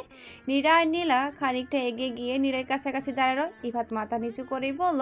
ভাই, আপনি এখানে কিভাবে? জবাবে নীল মুচকি হাসলো। ইফাদের সামনে গিয়ে দাঁড়ালো সে। তারপর কানে কানে বলল। আমার পরিচয়টা যেন কেউ না জানে। জি ভাই। ইফাত নীলকে ভাই ডাকার কারণে বেশ অবাক হয় নীরা আর নীলা। ইফাত যেরকম ছেলে সে তো কাউকে সহজে ভাই বলে ডাকবে না। নীল ছেলেটা আসলে কে, কি তার পরিচয়, কি করে সে? নীল ইফাতদের দিকে তাকিয়ে মুচকি হাসলো। পিছনে ফিরে নীলাদের দিকে এগিয়ে গেল সে। নীরা আর নীলাকেই বলে উঠল। কই নিয়ে যাবেন বলেন? নীরা আর নীলা নীলের হাতটা ধরে আবারও চলে গেল ফার্মাসির দোকানের দিকে। রাত তখন 1টা কি 2টো হবে। বাইরের পরিবেশটা বেশ শীতল। রাতের আকাশটা বেশ নিস্তব্ধ। আকাশে আজ চাঁদ দেখা যাচ্ছে না। মেঘের আড়ালে আজ যেন চাঁদটা লুকিয়ে গেছে। একটা ব্রিজের উপর ফেরারির লোগো খচিত কয়েকটা গাড়ি দাঁড়িয়ে আছে। গাড়ি থেকে কিছু দূরে ব্রিজের রেলিংয়ের উপরে বসে আছে 2টা ছেলে। তাদের সামনে দাঁড়িয়ে বেশ কয়েকজন ছেলে। ছেলে দুটোর মুখে সিগারেট, গায়ে মাস্তানি পোশাক। ছেলে দুটার মধ্যে একজন বলল। যা, ওকে নিয়ে আয় শফিক। শফিক নামের ছেলেটা বসে থাকা ছেলেটার কথা মতো গাড়ি থেকে একটা লোককে নিয়ে আসলো। পুরো মাথায় কালো কাপড় দিয়ে বাঁধা। সফিক, মাথার কাপড়টা খুলে ফেল। শফিক ছেলেটার কথা মতো কাপড় খুলে ফেললো। লোকটা মাথা তুলে তাকালো, রাগের বসে বলল। তাড়াতাড়ি যেখান থেকে নিয়ে আসছিস সেখানে দিয়ে আয়, না হলে তোদের মধ্যে কেউ বেঁচে ফিরতে পারবে না। লোকটার কথা শুনে ছেলে দুটো হেসে উঠলো বেশ জোরে। লোকটা অবাক চোখে তাকালো। বেশ ভয় পেয়ে যায় লোকটা। ছেলে দুটো আবারও হেসে উঠে বেশ জোরে। লোকটা ভয়ে কান্না করে দেয়। ঠাস করে একটা শব্দ হয়। লোকটা নিঠোর দেহ মাটিতে লুটিয়ে পড়ে। সাথে সাথে ঝুপঝুপ করে বৃষ্টি শুরু হয়। বৃষ্টির পানির সাথে লাল রঙার রক্তগুলো মিশে গিয়ে একাকার হয়ে যায়। ছেলেগুলো আবারও হেসে উঠল। গুড়ি গুড়ি বৃষ্টি হচ্ছে, সাথে দমকা হাওয়া বইছে। রাস্তার ধারে কিছু বৃষ্টির পানি জমেছে। ল্যাম্পপোস্টের আলোতে পানিগুলো চিকচিক করছে। বেশ কয়েক মিটার দূরে সারিবদ্ধভাবে ল্যাম্পপোস্টগুলো চলে গেছে। রাস্তাটার মাঝে কোনো মানুষের আনাগোনা নেই। নিস্তব্ধ রাতে জনাকীর্ণ রাস্তার ধারে হেঁটে যাচ্ছে 2টি ছেলে। পুরো রাস্তাটায় কোনো মানুষের আনাগোনাই নেই, একদম জনশূন্য। রাস্তাটা বেশ সুন্দর লাগছে রাতের খুঁটখুঁটে অন্ধকারে। আজ আর চাঁদের আলো নেই রাস্তাটায়। ছেলে দুটির মধ্যে একজনের হাতে বিয়ারের বোতল, অন্যজনের হাতে জ্বলন্ত সিগারেট। একজন ঢকঢক করে বিয়ার খাচ্ছে আর অন্যজন পেট জোরে সিগারেটের ধোঁয়া ছাড়তে ব্যস্ত। দুজনের গায়ে কালো রঙের টি-শার্ট আর সাদা জিন্স, পায়ে হাই কনভার্স জুতা। কিছুক্ষণ আগে যে লোকটি মারা গিয়েছে সে একজন বিজনেসম্যান। বেশ পুরনো হিসাব নাকি ছিল লোকটার সাথে, তাই আজ হিসাবটা একদম মিটিয়ে নিল। ছেলে দুটো আচমকা বেশ জোরে জোরে হেসে উঠল।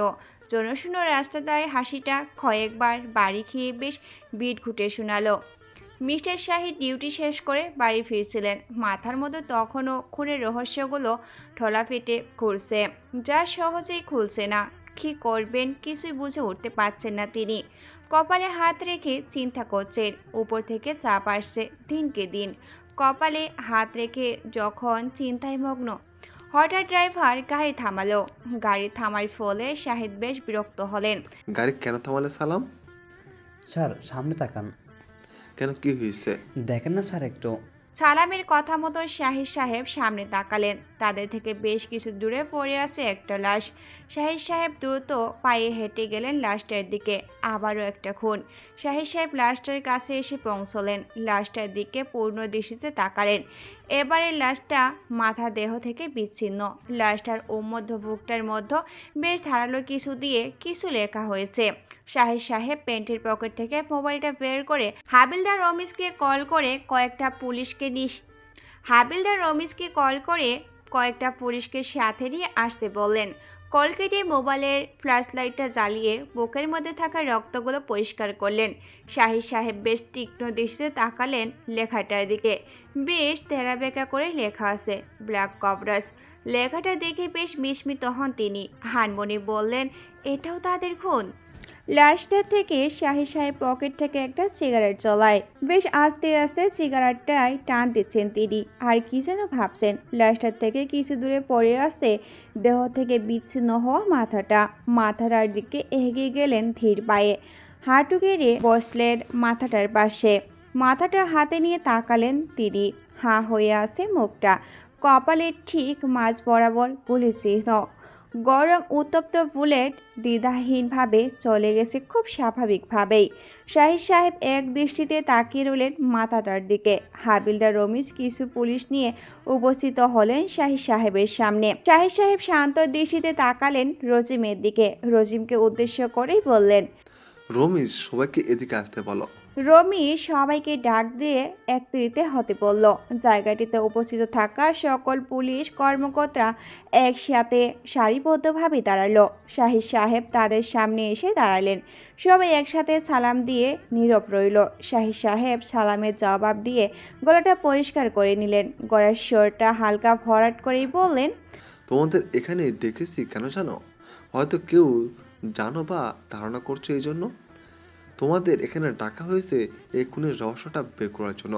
তোমাদের কয়েকটা কথা বলবো, খুব মনোযোগ দিয়ে শোনো। এতদিন যাবৎ যেসব খুন হয়েছে সব একজনই করেছে। খুব ঠান্ডা মাথায় খুনগুলো করেছে সে। এখনো অবধি কোনো খুনের মজুদ একটা প্রমাণ পাওয়া যায়নি যে তাকে আমরা ধরতে পারবো। সে যতগুলো খুন করেছে সেখানে সে একটা প্রমাণ রেখে যায়নি। খুব নিখুঁতভাবে সে খুন করে চলে গেছে। এখন তোমাদের মনে প্রশ্ন যাচ্ছে, তাহলে স্যার আমরা তাকে কীভাবে ধরব? সত্যি বলতে প্রশ্নটার উত্তর আমার কাছেও নেই।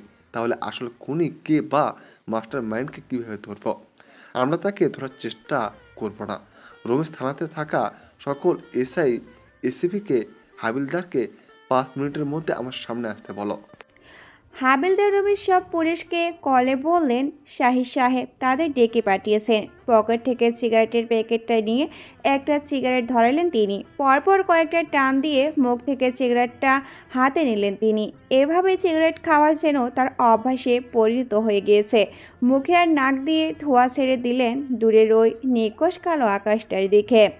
থানায় থাকা সব পুলিশ কর্মকর্তারা শাহিদ সাহেবের সামনে দাঁড়িয়ে আছে।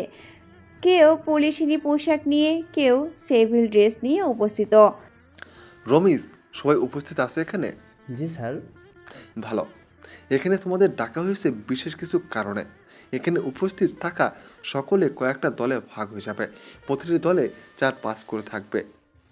কাল থেকে সবাই শহরের সকল নির্জন কোলাহলমুক্ত জায়গাগুলোতে থাকবে। বিশেষ করে রাত 12টার পর সবাই অ্যালার্ট থাকবে। অস্বাভাবিক কিছু দেখলেই আমাকে বা আমাদের মধ্যে যে কোনো একজনকে কল করবে। খুনি যেন কোনোভাবে টের না পায় আমরা তাকে ফলো করছি। সবাই ছদ্মবেশ নিয়ে থাকবে যাতে সে বুঝতে না পারে আমরা পুলিশের লোক। আমি কি বলতে চেয়েছি বুঝতে পেরেছ? Yes sir. ওকে, তোমরা চলে যাও। আর রমিজ, লাশটাকে ফরেন্সিক ল্যাবে পাঠিয়ে দাও। আমি যাচ্ছি। জি স্যার। বাড়িতে গিয়ে সোফায় গিয়ে বসলেন শাহিদ সাহেব। কাজের বুয়াকে জোরেই ডাক দিলেন তিনি। রাহেলা, আমার জন্য 1 গ্লাস পানি নিয়ে এসো। আর মামুনুকে ডাকছি বলো। হ্যাঁ। শাহিদ সাহেব সোফায় বসে চিরপরিচিত নাম্বারটাতে কল দিলেন। কানে মোবাইলটা নিলেন তিনি। এখনও রিং হচ্ছে। কল ধরার পর ভরেট কণ্ঠেই বলে উঠলেন তিনি, কয়েকদিনের জন্য গা ঢাকা দাও তোমরা। কি শুরু করছে এসব? ওদিকে সামাল দিতে পারছি না। ওপাশ থেকে কি বলা গেল শুনে চাইনি। শাহিদ সাহেব মুচকি হেসে মোবাইলটা কেটে দিলেন। সিঁড়ি বেয়ে একটা মেয়ে নামছে। পরনের টপস আর জিন্স। মেয়েটা গিয়ে শাহিদ সাহেবের পাশে বসলেন। শাহিদ মুচকি হেসে বললেন, তো মামুনি, তোমার ওদিকে অবস্থা কেমন? সত্যি বলতে বা ওকে ভালোবাসার ফাঁদে ফেলতে গিয়ে আমি নিজেই ওর প্রেমে পড়ে গেছি। মেয়েটার জবাবে শাহিদ সাহেবে মুচকি হাসলেন তিনি। পাশে থাকা মেয়েটি অবাক হয়ে তাকিয়ে রইল। বাবা, তুমি হাসলে কেন? ওকে আমার চাই। কিভাবে এনে দিবা তা আমি জানি না। আমার ওকেই চাই, মানে ওকেই চাই। এবারে শাহিদ সাহেব মুচকি হাসলেন। যে হাসি পিছনে রয়েছে কোনো বিষাক্ত সত্য, বিটঘুটে কোনো ভয়ঙ্কর ইতিহাস। মাথায় হাজারো চিন্তা ঘুরছে, অথচ মুখে মুচকি হাসি বজায় রেখেছে। ভার্সিটির বকুলতলায় আসে নীলা আর নীরা। কারো মুখে কোনো কথা নেই, দুজনে যেন নির্বাক হয়ে আছে, দুজনে চুপ হয়ে বসে আছে। আজ 5 দিন ধরে নীল ভার্সিটিতে আসছে না। কেন আসছে না, কী জন্য আসছে না, তার বিন্দু মাত্র কারণ তার জানা নেই। ওই দিন পর থেকে নীল ছেলেটা একদম গায়েব হয়ে যায়।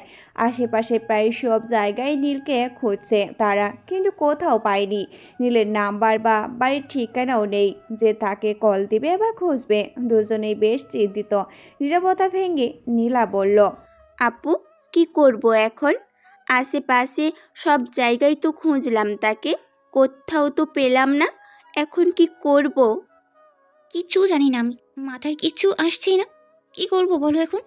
ওরে যদি সামনে পাই না, গুনে গুনে 10টা চড় মারবো ওর গালে। তুইও মারবি? নীরা চুলগুলো টেনে মাথা নিচু করে বসে আছে।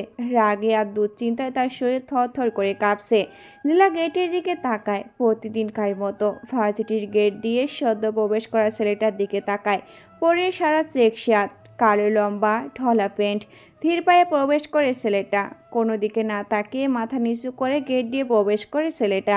নীলা ছেলেটাকে ঠিক চিনতে পারেনি মাথা নিচু করে থাকার কারণে। নীরাকে ঝাঁকিয়ে দিয়ে বলল, আপু, ছেলেটা গিয়ে দেখো তো, চিনা লাগছে মনে হয়। নীলার দিকে তাকিয়ে সামনের দিকে তাকালো। বেশ বিস্মিত হাসলো সে। উত্তেজনার শরীর কাঁপছে তার। হুট করে নীলাকে বেশ শক্ত করে জড়িয়ে ধরলো সে। নীল আজ 5 দিন পর ভার্সিটিতে এসেছে, হাতে ব্যান্ডেজ। ধীর পায়ে চিরপরিচিত বকুলতলার দিকে এগিয়ে গেল। আরে আপু, কি হলো? ছেলেটাকে দেখার পর আমাকে এভাবে জড়িয়ে ধরলে কেন? নীলু, তুই ওকে চিনতে পারলি না? আরে ও নীল। কি বলো? দেখো, ফান করো না তো, সত্যি করে বলো। নীল এরকম করে আসে না। আমি সত্যিই বলছি। আনন্দে নীলার গলা বেয়ে কয়েক ফোঁটা অশ্রুকণা গড়িয়ে পড়ল। নীলাকে বেশ শক্ত করে জড়িয়ে ধরল সে। নীলা তাদের সামনে এসে দাঁড়ালো, মাথা নিচু করে বলল, কেমন আছেন আপনারা? নীলা আর নীরা একে অপরকে ছেড়ে উঠে দাঁড়ালো। চোখ মুছে নীলা বলল, খুব ভালো আছি। খুশির ঠেলায় একটা ডান্স দিতে ইচ্ছে করছে, বাট দিতে পারছি না। নীল এইরকম জবাবে খানিকটা অবাক হলো। নিজেকে স্বাভাবিক করেই বলল, তো দেন, সমস্যা তো নেই। নীল অবাক হয়। কিছু বলার আগে নীলের গাড়ে চড় পড়ল। নীল হতভম্ব হয়ে গিয়েছে। নীরা নীলাকে বলল, তুই একটা দে। তুমি দিয়েছো, তাতেই হবে। নীরা নীলের কলার ধরে বলে, এতদিন কই ছিলি হ্যাঁ? আমাদের বলে যেতে পারতি, টেনশনেই রাখতে ভালো লাগে তোর, তাই না? কলার সেরে কথা বলুন। না ছাড়লে কি করবি? হুম। নীলের বেশ রাগ হয় যে মেয়েদের গায়ে হাত তুলে না বা হাত দিয়ে নীরা হাতটা ছেড়ে নেয়। রাগ সামলাতে না পেরে ব্যান্ডেজ করা হাত দিয়ে বসার জায়গায় জোরে খুশি মারে। নীরা বেশ ভয় পায়। সে ভেবেছিল তাকে মারবে। নিজেকে স্বাভাবিক করে বলল নীল, শার্টের কলার ধরা আমার পছন্দ না। আপনার জায়গায় যদি কোনো ছেলে হতো, তাকে মারতাম। আপনি মেয়ে বলে বেঁচে গেলেন। আর হ্যাঁ, দ্বিতীয়বার কাজটা করবেন না আশা করি। নীরা অবাক চোখে তাকিয়ে আছে। কিছুই বলতে পারে না সে, যেন বোবা হয়ে গিয়েছে সে। নীল চলে যায় ক্লাসরুমের দিকে। নীলা নিচে দেখতে পায় কয়েক ফোঁটা রক্তের ছাপ।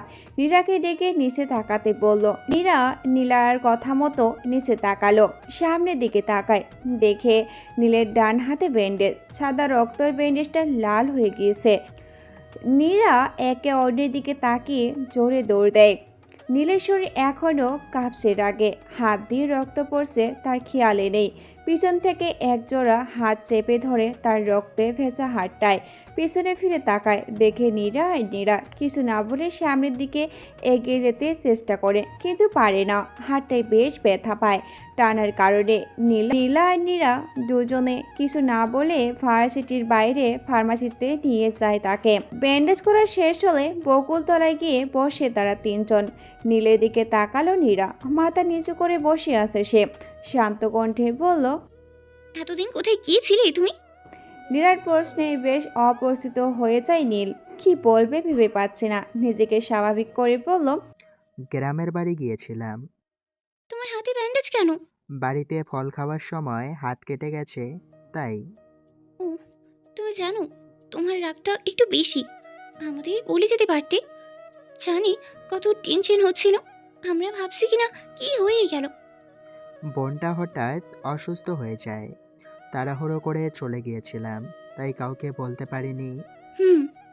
একটা প্রশ্ন ছিল, আমার চলে যাওয়াতে আপনাদের টেনশন কেন হয়? ব্যাপারটা ঠিক বুঝতে পারলাম না। তুমি কি বোঝো না তোমাকে ভালোবাসি আমরা? কেন এমন করো বলো তো? দেখুন, আপনাদের আগেও বলেছি আমার পক্ষে ভালোবাসা সম্ভব না। কোথায় আপনারা আর কোথায় আমি? ভাবুন একবার, ঠিকমতো একবেলা খেতে পারি না, আর ভালোবাসা। দেখো, ভালোবাসাটা এমনি এমনি হয় না, তাই না? তার জন্য কিছু কারণ লাগে। আমরা না হয় তোমাকে কারণহীন ভাবেই তোমাকে ভালোবাসি। দেখুন, কিছু বলতেই চাই না আর। এই নীরা, ওরে ভালো করে ধর, একদম শক্ত করে। দুজনে বেশ শক্ত করে ধরে তাকে। ভার্সিটির বাইরে এসে একটা ডাকে নীরা। নীলকে জোর করে তুলে নেয় সিএনজিতে। মামা চলেন। আরে কোথায় যাচ্ছি? নামান এক্ষুনি, না হলে আমি কিন্তু চিৎকার করব। সমস্যা নেই কারো। এই মামা যান আপনি। কোথায় নিয়ে যাচ্ছেন সেটা তো বলবেন। বিয়ে করতে হয়েছে, এখন চুপ থাকো। সিএনজির পিছনের সিটে বসে আছে তারা। নীল ছেলেটাকে মাঝখানে রেখে নীরা আর নীলা দুজনেই দুপাশে বসলো। নীলের বেশ অস্বস্তি লাগছে, সাথে বেশ ভয়ও করছে যদি মেয়ে দুটো কিছু করে ফেলে তাহলে। নীল নামের ছেলেটা অবাক চোখে তাকিয়ে আছে তাদের দিকে। মেয়েগুলোর কি মাথা নষ্ট হয়ে গেছে নাকি? কি আবুল তাবুল বলছে। দুদিন হলো না তাদের সাথে পরিচিত হয়েছে, এখন বলে বিয়ে করবে। ভয়ে আবার কিছু বলতেও পারছে না। কি করবে কিছুই মাথায় আসছে না। মাথাটাই খারাপ হয়ে গেছে তার। এই যে, সত্যি কি আমরা বিয়ে করতে যাচ্ছি? নীরা আর নীলা উভয় তার দিকে তাকালো গরম চোখে। নীরা মুচকি হেসে কড়া গলায় বলল, হ্যাঁ, কোনো সন্দেহ আছে নাকি? চুপচাপ বসে থাকতেই বলিনি? যা হবার তা হতে দাও, না হলে মাথা ফাটিয়ে দেবো। একদম চুপ। নীল ছেলেটা এরকম ধমক খেয়ে চুপ হয়ে গেল। মনে মনে হাসলো। কেন হাসে জানে না সে, হয়তো জানে কিন্তু তা অতি গোপনে। পুরো রাস্তা জুড়ে গাড়ি আসছে বেশ, কোথাও কোথাও জ্যামও আছে। নীলারা জ্যামে আটকে পড়েছে। নীলা বাইরে তাকায়, দেখি বাচ্চা একটা মেয়ে বাইরে গাড়িতে গাড়িতে গিয়ে টাকা খুঁজছে বা ভিক্ষা করছে যাকে বলে। কি তীক্ষ্ণ দৃষ্টিতে তাকালো সেই মেয়েটার দিকে। পরনে হাফ হাতা ফ্রক, যা ময়লায় একদম ভরে গেছে, সাথে পায়জামা, সেটাতেও ময়লা ভর্তি। মেয়েটা একটা প্রাইভেট কারের সামনে দাঁড়ালো, গিয়ে ড্রাইভিং সিটে বসে থাকা লোকটা থেকে টাকা খুঁজলো। লোকটা মেয়েটাকে সজোরে একটা চড় দিল, কিছু না বলে তারপর ধাক্কা দেয়। মেয়েটার চোখে পানিটা স্পষ্ট দেখতে পায় সে। নীল ছেলেটা নীরার দিকে তাকায়, নীরাকে ডেকে বলে ওঠে, এই যে শুনছেন, একটু বাইরে যাব, এখানে ভালো লাগছে না। প্রমিস, কোথাও পালাবো না। নীরা মেয়েটা নীলের দিকে তাকায়। নীল ছেলেটাকে যে প্রচণ্ড বিশ্বাস করে, ছেলেটাকে কখনো মিথ্যা বলতে দেখেনি সে। নীলার দিকে তাকায় সে। নীলা বলে, আপু, ও পালিয়ে যাওয়ার জন্য এমন বলেছে। দেখবে বাহিরে গিয়ে ও হাওয়া হয়ে গেছে, ওকে বাহির হতে দিও না। সত্যি বলছি, কোথাও পালাবো না। এখানে প্রচুর গরম লাগছে, তাই বের হতে চাইছি। জ্যাম ভাঙলেই আবার উঠে যাব। প্রমিস, প্লিজ বাইরে যাই। নীরা পুনর্দৃষ্টিতে তাকালো নীলের দিকে। দেখে গরমে ঘাম ঝরছে কপাল বেয়ে। ছেলেটা সত্যি বলেছে, বাইরে প্রখর রোদ পড়েছে, তার উপরও গরম লাগছে। নীরা মেয়েটা কিছু না বলে নেমে দাঁড়ায়। নীল যেন হাঁপ ছেড়ে বাঁচলো। সিট থেকে নেমে দাঁড়ায় সে। নীরা আবারও সিটে গিয়ে বসলো। নীলের দিকে খেয়াল রাখে যেন কোথাও পালিয়ে যেতে না পারে। নীল ভিক্ষা করে মেয়েটাকে ডাকে, মেয়েটা শুনতে পায়নি গাড়ির হরেনের জন্য। নীল ছেলেটা এগিয়ে যায় মেয়েটার দিকে। নীরা ভাবে হয়তো পালিয়ে যাচ্ছি, তাই নীরাও নামে। তার দেখা দেখি নীলাও নামে। নীলা গিয়ে মেয়েটার পাশাপাশি দাঁড়ায়। নীলা কিছুটা দূর থেকে তাকিয়ে থাকে তাদের দিকে। নীল ছেলেটা হাঁটু মুড়ে বসে মেয়েটার সামনে। মেয়েটাকে ডাক দিয়ে বলল, এই পিচ্ছি, তোর নাম কি রে? মেয়েটা নীলের দিকে তাকায়, দেখে তার সামনে দাঁড়িয়ে আছে একটা ফর্সা গোলগা চেহারা ছেলে। নীলের দিকে তাকিয়ে বলল, হুম, আমার হলো গিয়ে নিশি, তাই সবাই পরি বলে ডাকে। ক্যান্সার। না, এমনি। তোর পরিবারে কে আছে রে? যে স্যার, আমি আর আমার মার অসুখ, তাই আমি ভিক্ষে করি। ও ধর। নীল তার পকেট থেকে কসকসে একটা 500 টাকার নোট গজিয়ে দিল মেয়েটাকে, যা সে মেসের ভাড়ার জন্য রেখেছিল। মেয়েটা অবাক চোখে তাকালো। ওই, আমারে স্যার বলে ডাকবি না, ভাইয়া বলে ডাকবি। তোকে ওই গাড়িতে বসে থাকা লোকটা চড় মারলো কেন? ভাইয়া, মায়ের ওষুধের জন্য বহু টাকা লাগবো, তাই স্যারটার কাছ থেকে টাকা খুঁজছিলাম, তাই চড় মারছে। এরকম মার তো সবসময় খাই, তাই কিছু মনে করি নাই। চল। নীল ছেলেটা মেয়েটার হাত ধরে চর মারা লোকটার গাড়ির দিকে এগিয়ে গেল। গাড়ির সামনে এসে দাঁড়ালো সে এবং মেয়েটা। গাড়িতে বসে থাকা লোকটা মেয়েটাকে দেখে বেশ রেগে গেলেন। অকথ্য ভাষায় গালি দিয়ে বললেন, ওই কুত্তার বাচ্চা, আবার আসছিস? বললাম না তোর টাকা দিব না, তারপরও আসলি কেন? চড় আরেকটা দিব নাকি? এক্সকিউজ মি স্যার, মারবেন মানে? কি জন্য মারবেন ওকে? আচ্ছা যাক, মেরে দেখান, আপনার সাহস একটু দেখি। ওই নিশু, যা ওরে একটা মার। না ভাইজান, মারুম না, উনি আমার বড়। দেখলেন ভাই, মেয়েটা চাইলে আপনাকে চড় মারতে পারতো, বাট আপনাকে মারেনি। কারণ কেন জানেন? সে আপনাকে সম্মান করছে। আরে ভাই, আপনার ঘরেও তো বাচ্চা আছে, তাই না? আপনি আপনার বাচ্চাকে একটা চড় মেরে দেখবেন, তখন ওর কীরকম লাগে। আর গালি দিলেন, সমস্যাটা ওর যায়নি, সম্মানটা ওর যায়নি, আপনার গেছে। আরে ভাই, আপনার কাছে তো বেশি কিছু চায়নি, কয়েকটা টাকা চেয়েছে সে, আপনি চাইলেই দিতে পারতেন। ভাই, দিনে তো মনে হয় কম টাকা খরচ করেন না। মেয়েটাকে 10-5 টাকা দিলে তেমন ক্ষতি হতো না, তাই না? ওরাও মানুষ, আপনার আমার মতো, কেবল ফারাক এতটুকু, আপনি ধনী আর ওরা গরিব। তাই দয়া করে ওদের সাথে এরকম আচরণ করবেন না, পারলে সাহায্য করবেন। ওই নিশু, চল এখন। নীল গিয়ে আবারও সিএনজির সামনে এসে দাঁড়ালো। নীলা দেখে নীলের সাথে একটা বাচ্চা মেয়ে দাঁড়িয়ে আছে। ওই, কিছু খাইছিস? না ভাইজান, সকালে করিম চাচার দোকান থেকে কগ্লাস পানি খাইছিলাম। জেমস উঠে গেছে বেশ অনেকক্ষণ হলো। নীল নীরাদের দিকে তাকালো। এই যে শুনছেন, ওকে কি বসানো যাবে? না মানে আপনাদের পাশে, আমি সামনে বসছি। নীল ছেলেটার সামনে বসে পড়ে নীরা মেয়েটাকে কোলে তুলে নিল। বিভিন্ন কথা বলছে তার সাথে। নিশি নামের মেয়েটা দুজনের মাঝখানে বসে। নীরা আর নীলা নিশির সাথে গল্পয় মশগুল হয়ে পড়ে। নীরা ড্রাইভারকে উদ্দেশ্য করেই বলল, মামা, সামনেই ভালো দেখে রেস্টুরেন্টের সামনেই থামিও তো। ড্রাইভার তাই করলো। একটা ভালো মানের রেস্টুরেন্টের সামনে এসে দাঁড় করালো গাড়িটা। নীল ছেলেটা নেমে নিশিকে কোলে তুলে নিল। নীরা আর নীলা নেমে দাঁড়ালো। নীল ড্রাইভারকে বলল, মামা, আপনিও আসেন। মনে হয় সকাল থেকে তেমন কিছু খাননি, আসুন আমাদের সাথে আপনিও। নীলা আর নীলার এরকম উদারতা দেখে বেশ বিস্মিত হলো। তারা গিয়ে রেস্টুরেন্টে গিয়ে একটা টেবিলে গিয়ে বসলো।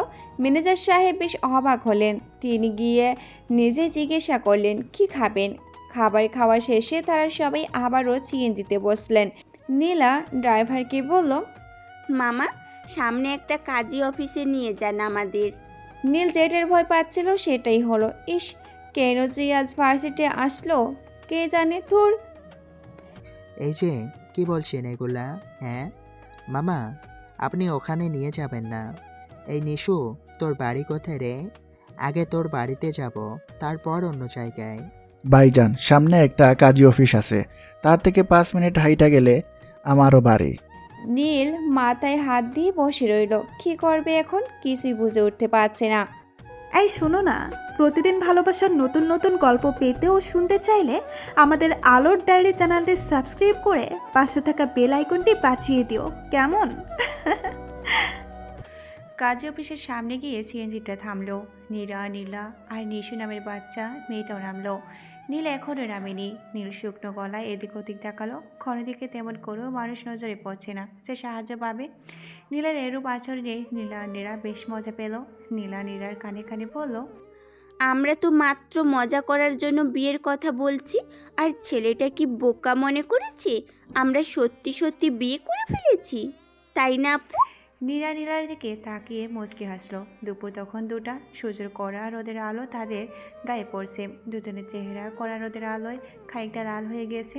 মাথার কিনারায় থাকা চুলগুলো খানিকটা ভিজে গেছে ঘামের কারণে। চুলগুলো চিকচিক করছে রোদের আলোয়। নাকের ডগায় খানিকটা ঘামের জলের প্রলেপ পড়ছে। নীল বিমোহিত দৃষ্টিতে তাকালো তাদের দিকে। নীলা সাদা ড্রেস পরেছে আর নীলা কালো। নীলার মাথায় গাঁটটি মেরে বলল, ওই ও কিন্তু সন্দেহ করবে, আসতে বল। নীলা চুলগুলো ঠিক করার চলে নীলার দিকে তাকালো। দেখে নীল এখনও ড্রাইভারের সাথে বসে আছে। মুখে বেশ ভয়ের ছাপ দেখা যাচ্ছে তার। আর মনে মুচকি হাসলো সে। কেন হাসলো সে নিজেও জানে না, কারণহীন কোনো কারণে মুচকি হাসলো। নীলকে ইশারায় ডাকলো সে, কিন্তু নীল তা পাত্তা না দিয়ে ড্রাইভারকে বলল, মামা, এখানে 8 ঘন্টা অপেক্ষা করতে পারবেন? ড্রাইভার পান খাওয়া লাল ফিক দিয়ে বিশ্রী একটা হাসি দিয়ে বলল, না মামা, 2টা বাইজা গেছে। বাড়িতে বউ অপেক্ষা করতেছে মোর লাগিয়া। মই গেলে 2জন মিলে খাওয়ান খাইব, তাই জলদি যাইতে হইব। নীল বিস্মিত হাসলো। সামনে সিট থেকে নেমে ভাড়া মিটিয়ে নীরাদের পাশে এসে দাঁড়ালো। নিশি নামের বাচ্চা মেয়েটাকে নীরার কোল থেকে নিয়ে নিজের কোলে তুলে নিল নীল। নিশির দিকে তাকিয়ে মুচকি হেসে বলল, ওই নিশু, কোন দিক দিয়ে রে তোদের বাড়ি? নিশি রোডের বিপরীত পাশে হাত দেখিয়ে বলল, ভাইজান ওদিকে একটা গলি আছে না, ওইটা দিয়ে আমাগো বাড়িতে যাওয়ান লাগবো। নীরারা ধীর পায়ে হেঁটে রাস্তা পার হলো। গলিটার ভিতর ঢুকে গেল। জাসকাটা একটা বস্তি এলাকা। চারিদিকে ময়লার আবর্জনা স্তব্ধ। নিশিকে এটা ওটা জিজ্ঞাসা করছে নীল। নিশি নীরা আর নীলের দিকে তাকালো। ভাইজান একটা কথা জিজ্ঞেস করু। হ্যাঁ, কর। নীল আর নীরাকে দেখিয়ে দিয়ে বলল, ভাইজান আপারা তোমার কি হয়, বান্ধবী নাকি? নীল আর নীরা নীলার দিকে তাকালো। মেয়ে দুটো ঘেমে একদম অস্থির। নিশির কথাটা নীলা আর নীরার কান এড়ায়নি। নীরা পাশ থেকে জোরে বলল, আমরা তোমার ভাইজানের বউ হই, বুঝলা? আর তোমার ভাবি। নীল ঘাড় ঘুরিয়ে নীরাদের দিকে তাকালো। দুজনের মুখে দুষ্টমির মুচকি হাসি। নীল তাদের দিকে গরম চোখে তাকিয়ে রইল। নীরা আর নীলা পাত্তা না দিয়ে হঠাৎ করে অট্ট হাসিতে মত্ত হলো। নীল তাদের দিকে অবাক চোখে তাকালো। মেয়ে দুটোর এইভাবে হাসার কি আছে? নিশি অবাক কণ্ঠে বলল, তোমরা দুজনই ভাইয়ার বউ? নীলরা গিয়ে নিশিদের বাড়িতে গিয়ে পৌঁছালো। বাড়িটা বেশ ভাঙাচোরা। বাড়ির এপাশে ময়লা কাপড় দিয়ে ঢেকে রাখা হয়েছে। বাড়িতে কোনো দরজা নেই। নীলারা বাড়িতে প্রবেশ করলো। বাড়িতে একটা রুম, ছোট্ট একটা ভাঙাচোরা খাট আছে, যেটাতে নিশির মা শুয়ে আছে। নিশি নীলের কোল থেকে নেমে তার মায়ের পাশে এসে দাঁড়ালো। নিশি তার মাকে উদ্দেশ্য করে বলল, মা দেখো ক্যাডা আইছে। নিশির মা আবছা চোখে তাকিয়ে রইল নীলদের দিকে। শোয়া থেকে উঠতে উঠতে বললেন, তোমরা কারা বাবা? ঠিক চিনতে পারলাম না। আমাদের চিনবেন না আপনি? আন্টি, কেমন আছেন আপনি? বাবা, ভালো আছি। তোমরা কেমন আছো? জি আন্টি, ভালো। ডক্টর কি বলছে? বাবা, ডাক্তার সাহেব কইছে বহুত টাকা লাগবো অসুখ সারার জন্য। মায়েরটা আমার 2টা খাবার খাইতে পারে না ঠিক মতো দিনে। সব আমার ঔষধে চলে যায়। কি করব বাবা, তুমিই কও। নীল নিশির দিকে তাকালো। ময়লা ফর্সা রঙে ফুটফুটে একটা বাচ্চা মেয়ে। বয়সেই তো 7 কি 8 বছরের হবে। চোখের নিচে কালো দাগ পড়ে আছে। শরীরে মাংস নেই বললেই চলে। একদম শুকনো মেয়েটা। নীল নীরা আর নীলাকে কাছে ডাকলো। নীলা আর নীরাকে বলল,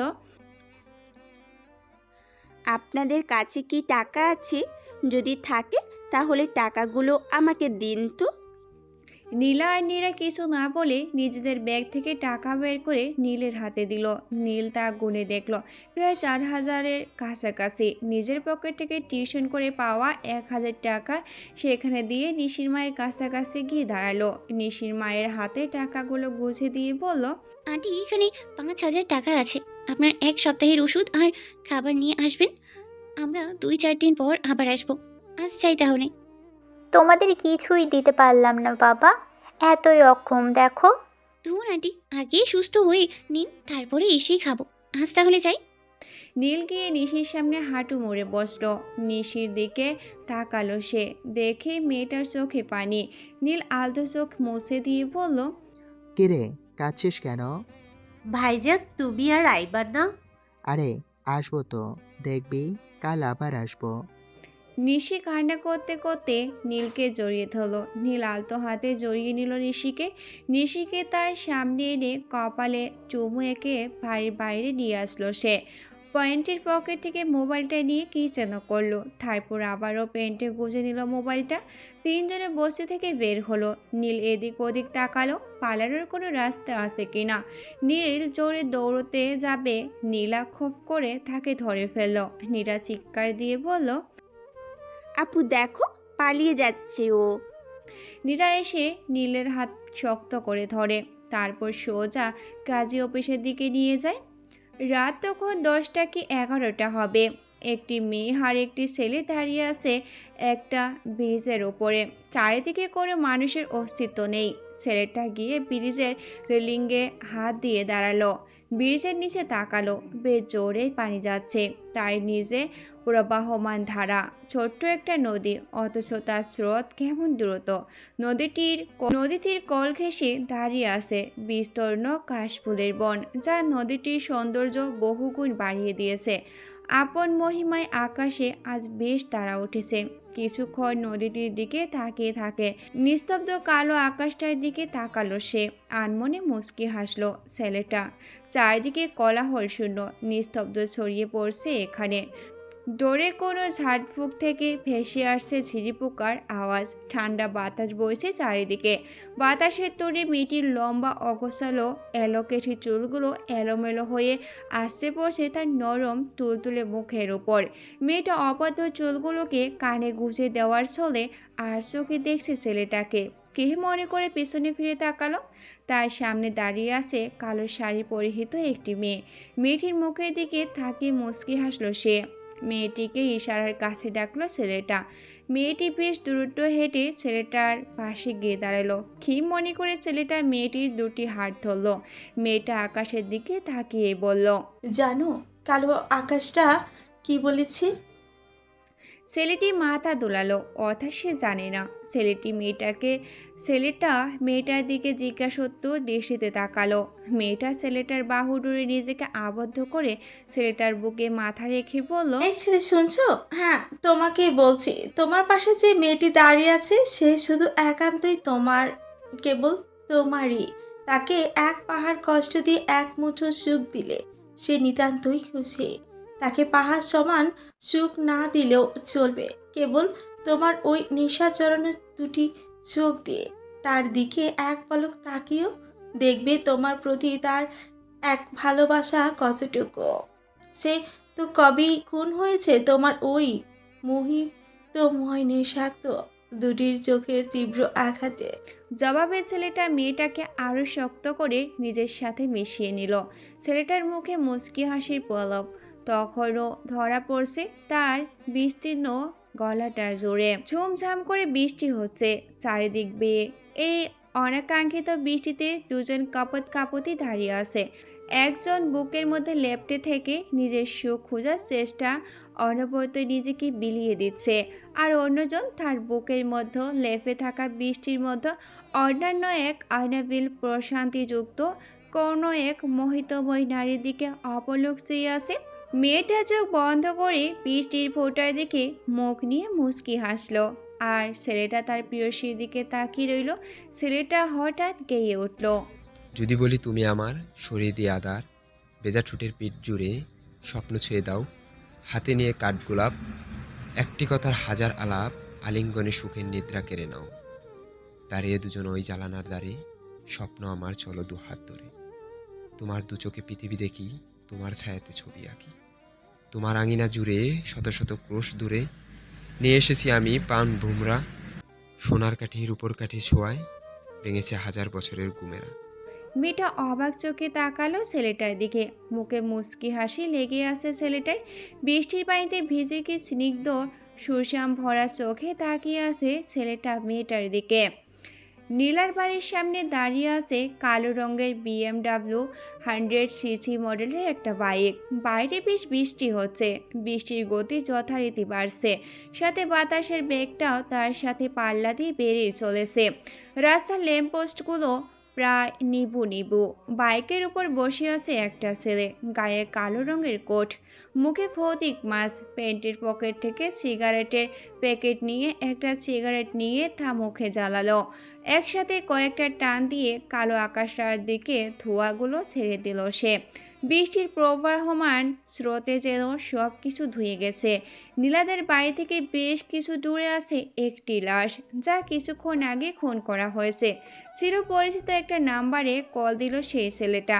ওপাশ থেকে রিসিভ করা লোকটা কেবল হ্যালো হ্যালো করছে। ছেলেটা হঠাৎ উচ্চস্বরে হাসা শুরু করে। কলটা কেটে দিয়ে ছেলেটা বেশ কিছুক্ষণ হাসার পর মোবাইলটা বন্ধ করে দেয়। নীলার রুমের দিকে তাকিয়ে আছে ছেলেটা। দূরে কোনো জায়গা থেকে শিয়াল আর কুকুরের ডাক শোনা যাচ্ছে। বেশ বিঘুটে লাগছে শব্দটা। হয়তো লাশটাকে খুবলে খুবলে খাবে লাতখোর কুকুরগুলো আর নিশি জাগার শিয়ালের দল। কথাটা ভেবে ছেলেটা শব্দহীন একটা বিদঘুটে হাসি দিল। নীলা এইমাত্র খাবার শেষ করেছে। সব কিছু গোছগাছ করে রুমের দিকে এগিয়ে যায় সে। বাড়িতে কেবল সে আর তার বাবাই রয়েছে। ছোটবেলায় নীলার মা মারা যায়। কাজের লোকগুলো কাজ করে চলে যায় নিজ নিজ গৃহে। নীলার অভ্যাস প্রতিদিন রাতে খাবার শেষ করে বেলকুনিতে দাঁড়িয়ে রাতের পরিবেশ দেখা। আজও সে এসেছে বেলকুনিতে। বৃষ্টি হওয়ার কারণে নিচে দুটো কমল হাত বাড়িয়ে দিল। বৃষ্টি ভেজাই মগ্ন সে। হঠাৎ তার মনে হলো তার দিকে কে যেন তাকিয়ে আছে। বাইরের দিকে তাকায় সে, দেখে কারো ছায়া। নীলা জোরে কে বলে চিৎকার দেয়। সামুদিটি তখনও দাঁড়িয়ে আছে, কোনো শব্দ হয় না ওপাশ থেকে। নীলার কিছু না বলে নিচের রুমে চলে যায়। তৎক্ষণাৎ তার ফোনে একটা মেসেজ আসে। মেসেজটা ওপেন করে সে দেখে সেখানে লেখা আছে, একটাই পিস্তল, একটাই বুলেট, যার শেষ প্রান্তে থাকবে একজন রাফিয়ান। বৃষ্টির প্রবাহমান ধারায় রক্তেরা মিছিল করবে পিচঢালা রোডে। দূরে কোনো জায়গা থেকে ভেসে আসবে লাতখোর কুকুর শিয়ালের ডাক, যারা খুবলে খুবলে খাবে পড়ে থাকা নিস্তেজ দেহগুলো। নীলা এরকম মেসেজ আজ প্রথম পড়ল, যার অর্থটা সে জানে না। নাম্বারটা ভালো করে দেখে নেয়। অপরিচিত নাম্বার। কল দেয় নাম্বারটাতে, দেখি বন্ধ আছে। নীলা ভাবে হয়তো ভুলে আসছে। পরক্ষণেই মনে পড়ল ছায়ামূর্তিটির কথা। তাহলে ওই লোকটাই এই মেসেজটা পাঠিয়েছে। বেশ চিন্তিত, কে পাঠাবে এইরকম মেসেজ। নীলা আজ বেশ তাড়াতাড়ি ভার্সিটিতে এসেছে। নীলাকে মেসেজটা দেখাতে হবে। এর অর্থই বাকি। বেশ রোদ পড়েছে, অথচ কাল সারা রাত বৃষ্টি পড়েছে অনবরত। নীলা টিস্যু দিয়ে কপালের ঘামটুকু মুছে নেয়। কাল সারা রাত ঘুমাতে পারেনি। দূর থেকে নীলা আসছে ধীর গতিতে। বোঝাই যাচ্ছে মুখটা বেশ শুকনো। নীলা এবার ভাবে বলবে কি না বিষয়টা। আবার ভাবে ধুর, আপু হয়তো কিছু সাহায্য করতে পারবে। নীরা এসে নীলার পাশে বসলো। কাল রাতেও নীলার কাছে আসে মেসেজটা, তাই সে তো চিন্তিত কে পাঠাবে তাকে এরকম মেসেজ। মেসেজটার প্রত্যেকটা কথা বেশ রহস্যময়। নীলার দিকে তাকায়। মেয়েটার মুখটা আজ এত শুকনো কেন?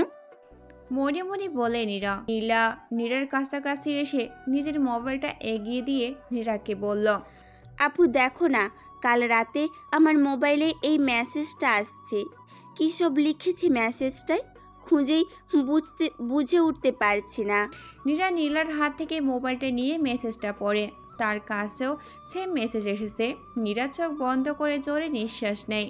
নীলার দিকে তাকিয়ে মুচকি হেসে বলল, সামনেই হয়তো বেশ বড় ভয়ঙ্কর কিছু হবে, সাবধানেই থাকিস। জবাবে নীলা মুচকি হাসে। নীল ছেলেটা আজ বেশ পরিপাটি করে ভার্সিটিতে এসেছে। ভার্সিটির গেট দিয়ে প্রবেশ করার সময় অনেকের চোখ যায় গেটের ডান পাশের রাস্তাটার দিকে। দেখে কিছু দূরে একটা ছেলে বাইকের উপর বসে আছে। তার সাথে বেশ পরিচিত কিছু মানুষ দাঁড়িয়ে আছে, যাদের সে আগেও দেখে। নীল কি হচ্ছে তা দেখার জন্য কিছুটা সামনে এগিয়ে আসে। দেখে কয়েকটা ছেলে ওমন্দ গায়ে কান ধরে দাঁড়িয়ে আছে। ছেলেগুলো 2টা কি 3টা মেয়ে নাচছে। নীল এইসব দেখে মুচকি হাসলো। ছেলেগুলোর মধ্যে একজনের চোখ পড়ে নীলের হাসিটায়। নীল চলে যেতে নিলে পিছন থেকে কে যেন ডাক দেয়। পিছন ফিরে তাকায় সে, দেখে চিকন গোছের ছেলেটা জোরে বলে উঠল, ওই শালা এদিকে আয়। হ্যাঁ তোরে ডাকছি, এদিকে শোন কোথায় আছে। নীল ধীর পায়ে ছেলেগুলোর সামনে এসে দাঁড়ায়। বাইকের উপরে বসে থাকা ছেলেটাকে চিনে সে। রাতুল নাম ছেলেটার। কোনো এক অজানা কারণে ছেলেটাকে চিনে সে। ছেলেটাকে ডাক দেয় সে। ওই তুই রাতুল না রে? রাতুলের পাশে দাঁড়িয়ে থাকা ছেলেগুলো অবাক হয়। চিকন গোছের ছেলেটা এসে আবারও ছাড়ি দিয়ে বলে ওঠে, ওই শালা রাতুল ভাই বলে ডাক, চিনিস নাকে? মেরে হাত পা ভেঙে ফেলবো। জবাবে নীল শব্দ করে হাসে। রাতুল নামের ছেলেটা মাথা নিচু করে তাকায়। হুট করে বাইক থেকে নেমে দাঁড়ায়। চিকন গোছের ছেলেটাকে ঝরঝরে চড় মারে সে। ছেলেটা অবাক চোখে তাকায়। রাতুল ছেলেটার থেকে সরে এসে নীলের সামনে এসে দাঁড়ায়। মাথা নিচু করে বলে, সরি ভাই, আপনাকে ও ঠিক চিনতে পারে নাই, মাফ করে দেন ভাই। ওই মহিম, মাফ চা ভাইয়ের কাছ থেকে। উপস্থিত সকল বেশ অবাক চোখে তাকায়। গায়ে কম দামি শার্ট প্যান্ট, কাঁধের ব্যাগটাও বেশ পুরনো। এইরকম একটা ছেলে রাতুল ভাইকে ভাই বলে ডাকছে। কে এই ছেলেটা? এরকম একটা ছেলেকে রাতুল ভাই ভাই বলে ডাকছে। কে এই ছেলেটা? নীল রাতুলের দিকে তাকায়। দেখে ছেলেটা এখনো মাথা নিচু করে দাঁড়িয়ে আছে। রাতুল, এসব কি হচ্ছে এখানে? কি সব দেখছি? আজ থেকে যেন এসব না দেখি। জি ভাইয়া। এদিকে শোন, কাছে আয়, তোর সাথে কথা আছে। জি ভাইয়া। আমি তোর ক্লাসে ভর্তি হয়েছি, আজ থেকে আমার পাশে বসবি। না মানে ভাইয়া, আপনি আমার সাথে না, মানে আপনি আমার ক্লাসে। ধুর, কিছুই বুঝতে পারছি না ভাইয়া। তোর বুঝতে হবে না। ক্লাসের দিকে এগিয়ে যায় নীল। তার পাশে হেঁটে চলছে রাতুল নামের মাস্টার টাইপের ছেলেটা। রাতুল ছেলেটা অবাক চোখে তাকিয়ে আছে নীল ছেলেটার দিকে। রাতুল ছেলেটার দিকে এক পলক তাকিয়ে মুচকি হাসি দিল নীল। নীল মাথা নিচু করে ক্লাসরুমে এগিয়ে গেল। ক্লাসরুমে ঢুকে একদম শেষের একটা বেঞ্চে গিয়ে বসে পড়ল সে। তার পাশে রাতুল নামের ছেলেটাও বসেছে। আনমনে বেগের চেন খুলে সেখানে হাত দিল সে। বেশ শক্ত একটা জিনিস তার হাতে ধরা দিল। মুখে মুচকি হাসির আভাটা আরো গাঢ় হয়ে ছড়িয়ে পড়ে বিস্তীর্ণ মুখ জুড়ে। নীরা আর নীলা নীলের এরূপ ব্যবহার দেখে বেশ বিস্মিত হয়। রাতুল নামের ছেলেটাকে চেনে না। ভার্সিটির মধ্যে মাস্তানি করে বেড়ায়। ভার্সিটির সব ছেলে মেয়ে তাদের রেগিংয়ের কবলে পড়ে। নীল ছেলেটা দেখে এভাবে উঠে দাঁড়ালো। নীল ছেলেটাকে দেখে উঠে দাঁড়ালো। নীরাকে এই একটা বিষয় বেশ ভাবাচ্ছে। নীরা দাঁড়িয়ে থাকে না, নীলাকে নিয়ে ক্লাসরুমের দিকে এগিয়ে গেল। নীলা আর নীরা ক্লাসরুমে এসে দেখে নীল ছেলেটা রাতুলের সাথে বসে আছে। বেশ অবাক হয় দুজনে। রাতুল ছেলেটা মুখটা কাচুমাচু করে এদিক ওদিক তাকাচ্ছে। নীরা আর নীলা ধীর পায়ে হেঁটে নীল যে টেবিলে বসে আছে সেই টেবিলটার সামনে গিয়ে দাঁড়ালো। নীল ছেলেটা মাথাটা টুকের সাথে লাগিয়ে বসে আছে। নীলা আর নীরা একবার নীলের দিকে তাকায়, আরেকবার রাতুলের দিকে তাকায়। নীলা চোখের ইশারায় রাতুলে উঠে যেতে বলে, কিন্তু রাতুল চায় না। ভয় মাখা চোখে নীলের দিকে তাকালো রাতুল। নীল ইশারায় উঠে যেতে বলে তাকে। রাতুল গিয়ে অন্য একটা বেঞ্চে বসে। নীল রাতুলের দিকে তাকিয়ে একটা মুচকি হাসলো। নীরা আর নীলার দিকে তাকিয়ে রইল। মনে মনে বলে, ছেলেটা অকারণে মুচকি হাসি দেয় কেন? ছেলেটা বড্ড রহস্যময়ী। নীরা নীলের দিক থেকে চোখ সরিয়ে সামনের দিকে তাকালো। দেখে 4টি অপরিচিত ছেলে তাদের ক্লাসে ঢুকছে। আগে কখনো দেখেনি তাদেরকে ভার্সিটিতে। ছেলে দুটো গিয়ে নীলদের ঠিক 2 সিটের পিছনে গিয়ে বসলো। নীল তাদের দিকে তাকিয়ে শব্দহীনে হাসি দিল। নীলার এটা চোখ এড়ায়নি। নীলার কাছে ছেলেগুলোর মধ্যে যেন কাকে দেখছে, বেশ পরিচিত লাগে তার কাছে। ছেলেগুলোকে দেখে যেন কেমন গম্ভীর হয়ে গিয়েছে নীল। ছেলেগুলো নীলার দিকে তাকিয়ে আছে। ছেলেগুলোকে নীল বেশ ভালো করে চিনে, কেননা কোনো এক মন্ত্রীর ছেলেপুলো এগুলো। ছেলেগুলোর মধ্যে লীলা টাইপের ছেলেটা নীলাকে বেশ ক্ষিপ্র নজরে দেখছে। নীল সামনে বেঞ্চে বসে থাকা কয়েকটা ছেলে মেয়ের দিকে তাকালো। বেশ হইচই করছে ছেলেগুলো, আর মেয়েগুলো অট্ট হাসি দিচ্ছে। নীল তাদের দিকে তাকিয়ে শব্দহীন এক মুচকি হাসি দিল অকারণেই। ক্লাসরুমে সেলিম ছাড়া সে ভার্সিটির সবচেয়ে স্ট্রং ছাত্রের মধ্যেই একজন। কোলাহলপূর্ণ রুম হঠাৎ নিস্তব্ধ হয়ে গেল। সবাই উঠে দাঁড়ায়, শুধু নীল বাদে। ক্লাসরুমের অ্যালকোনারে একটা বেঞ্চে টুলের সাথে মাথা লাগিয়ে বসে আছে সে। নীরাকে ইশারায় পাশে তাকাতে বলে। নীরা তাকায়, দেখে নীল বসে আছে। স্যার সবাইকে বসতে বলে নিজের জায়গায় গিয়ে বসেন। খানিকটা চুপ থেকে স্যার মোটা স্বরে বললেন, আজ পরীক্ষায় 40-এর নিচে যে মার্ক পাবে তাকে যেন আমার ক্লাসে আর না দেখি। স্যার সবার কাছে প্রশ্নপত্র দিয়ে নিজ টেবিলে গিয়ে বসলেন। নীরা আর নীলা আইন মনে লিখে মাঝে মাঝে নীলের দিকে তাকায়, দেখে নীল আগের মতোই বসে আছে, কোনো কিছু লেখছে না। নীরা বেশ অবাক হয়। টাইম শেষ হয়ে যায় একে একে সবাই খাতা জমা দিয়ে চলে যায়। নীরা, নীলা, নীল ওই 4টি ছেলে বসে আছে। নীল গিয়ে খাতা জমা দেয়, সাথে নীরা আর নীলাও দিয়ে দেয়। ছেলে 4টি তাদের পিছু পিছু খাতা জমা দিয়ে ক্লাসরুম থেকে বেরিয়ে চলে যায়। নীরা আর নীলা গিয়ে ভার্সিটির বকুলতলায় গিয়ে বসে।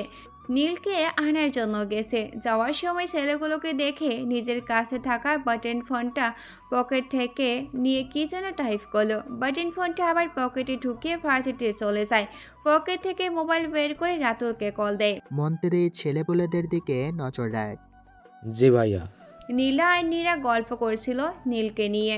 নীলা দেখে তাদের ক্লাসে আসে নতুন ছেলেগুলো তাদের থেকে কিছুটা দূরে বসে আছে। তাদের দিকে তাকিয়ে আছে ডেপ ডেপ করে। নীরাকে ডেকে দেখায়। নীরা তাদের দেখে বেশ অবাক হয়। ক্লাসের ছেলেগুলো তাদের দিকে এক ধ্যানে তাকিয়েছিল। নীরা বেশ ভয় পায়। ছেলেগুলো কারা কে জানে, নীলা চিনে বলে মনে হয় না। নীলা আর নীরা উঠে চলে যায় সেখান থেকে। তাদের দুজন গিয়ে গেটের সামনে এসে দাঁড়ায়। ছেলেগুলো তাদের পিছন পিছন এসে দাঁড়ায়। নীল এসে দেখে নীরারা গেটের সামনে এসে দাঁড়িয়েছে। 3জন মিলে ভার্সিটির বাইরে এসে দাঁড়ায়। নীরা একটা সিএনজি ডেকে এনে 3জনে বসে। উদ্দেশ্য ভার্সিটির পাশের পার্কে যাওয়া। তারা গিয়ে পার্কের ভিতরে প্রবেশ করে। জায়গাটা বেশ সুন্দর। চারিদিকে বিভিন্ন ধরনের ফুল গাছ, সাথে রয়েছে বিভিন্ন ফলের গাছ। তারা গিয়ে একটা শিমুল গাছের তলায় গিয়ে বসলো। নীলা নীলকে বলল, তোমার উত্তরটা এখনো পাইনি। কিসের উত্তর? জানো না, তুমি নাকি না জানার ভান করছো। নীল এতক্ষণ বুঝতে পারলো কিসের উত্তরের কথা বলছে নীলা। চুপ হয়ে রইল। নীরা নীলাকে বলল, নীলু, বলছিস এগুলো হয়? চল ওই দিকটায় যাই। চলো। আর এই যে ভেবেচিন্তে উত্তরটা দিবে, আর উত্তরটা যেন হ্যাঁ হয়, না হলে কিন্তু খবর আছে। নীরা এক প্রকার জোর করে নীলাকে নিয়ে সামনে এগিয়ে গেল। নীল হাবার মতো তাকিয়ে আছে নীলার দিকে। নীরা আর নীলা এগিয়ে একটা কদম ফুলের গাছের তলায় গিয়ে দাঁড়ালো। নীরা আর নীলা কানে কানে কি যেন বলল। নীলা নীলকে জোরে ঢাক দিয়ে বলল, এই ছেলে, এই শুনছো, এদিকে আসো তো একটু। নীল উঠে দাঁড়িয়ে তাদের দিকে এগিয়ে যায়। তাদের থেকে কিছুটা দূরে দাঁড়িয়ে বলল, জি বলেন। ওই তুমি এত দূরে কেন? পাশে এসে দাঁড়াও। নীল গিয়ে সামনে এসে দাঁড়ালো, মাথা নিচু করে বলল, জি এবার বলেন। আমাদের দুজনকে 2টি করে কদম ফুল নিয়ে দাও না। সরি, আমি গাছে উঠতে পারি না। এত কিছু শুনতে চাই না। যেভাবেই হোক আমাদের কদম ফুল দিতে হবে তোমাকে।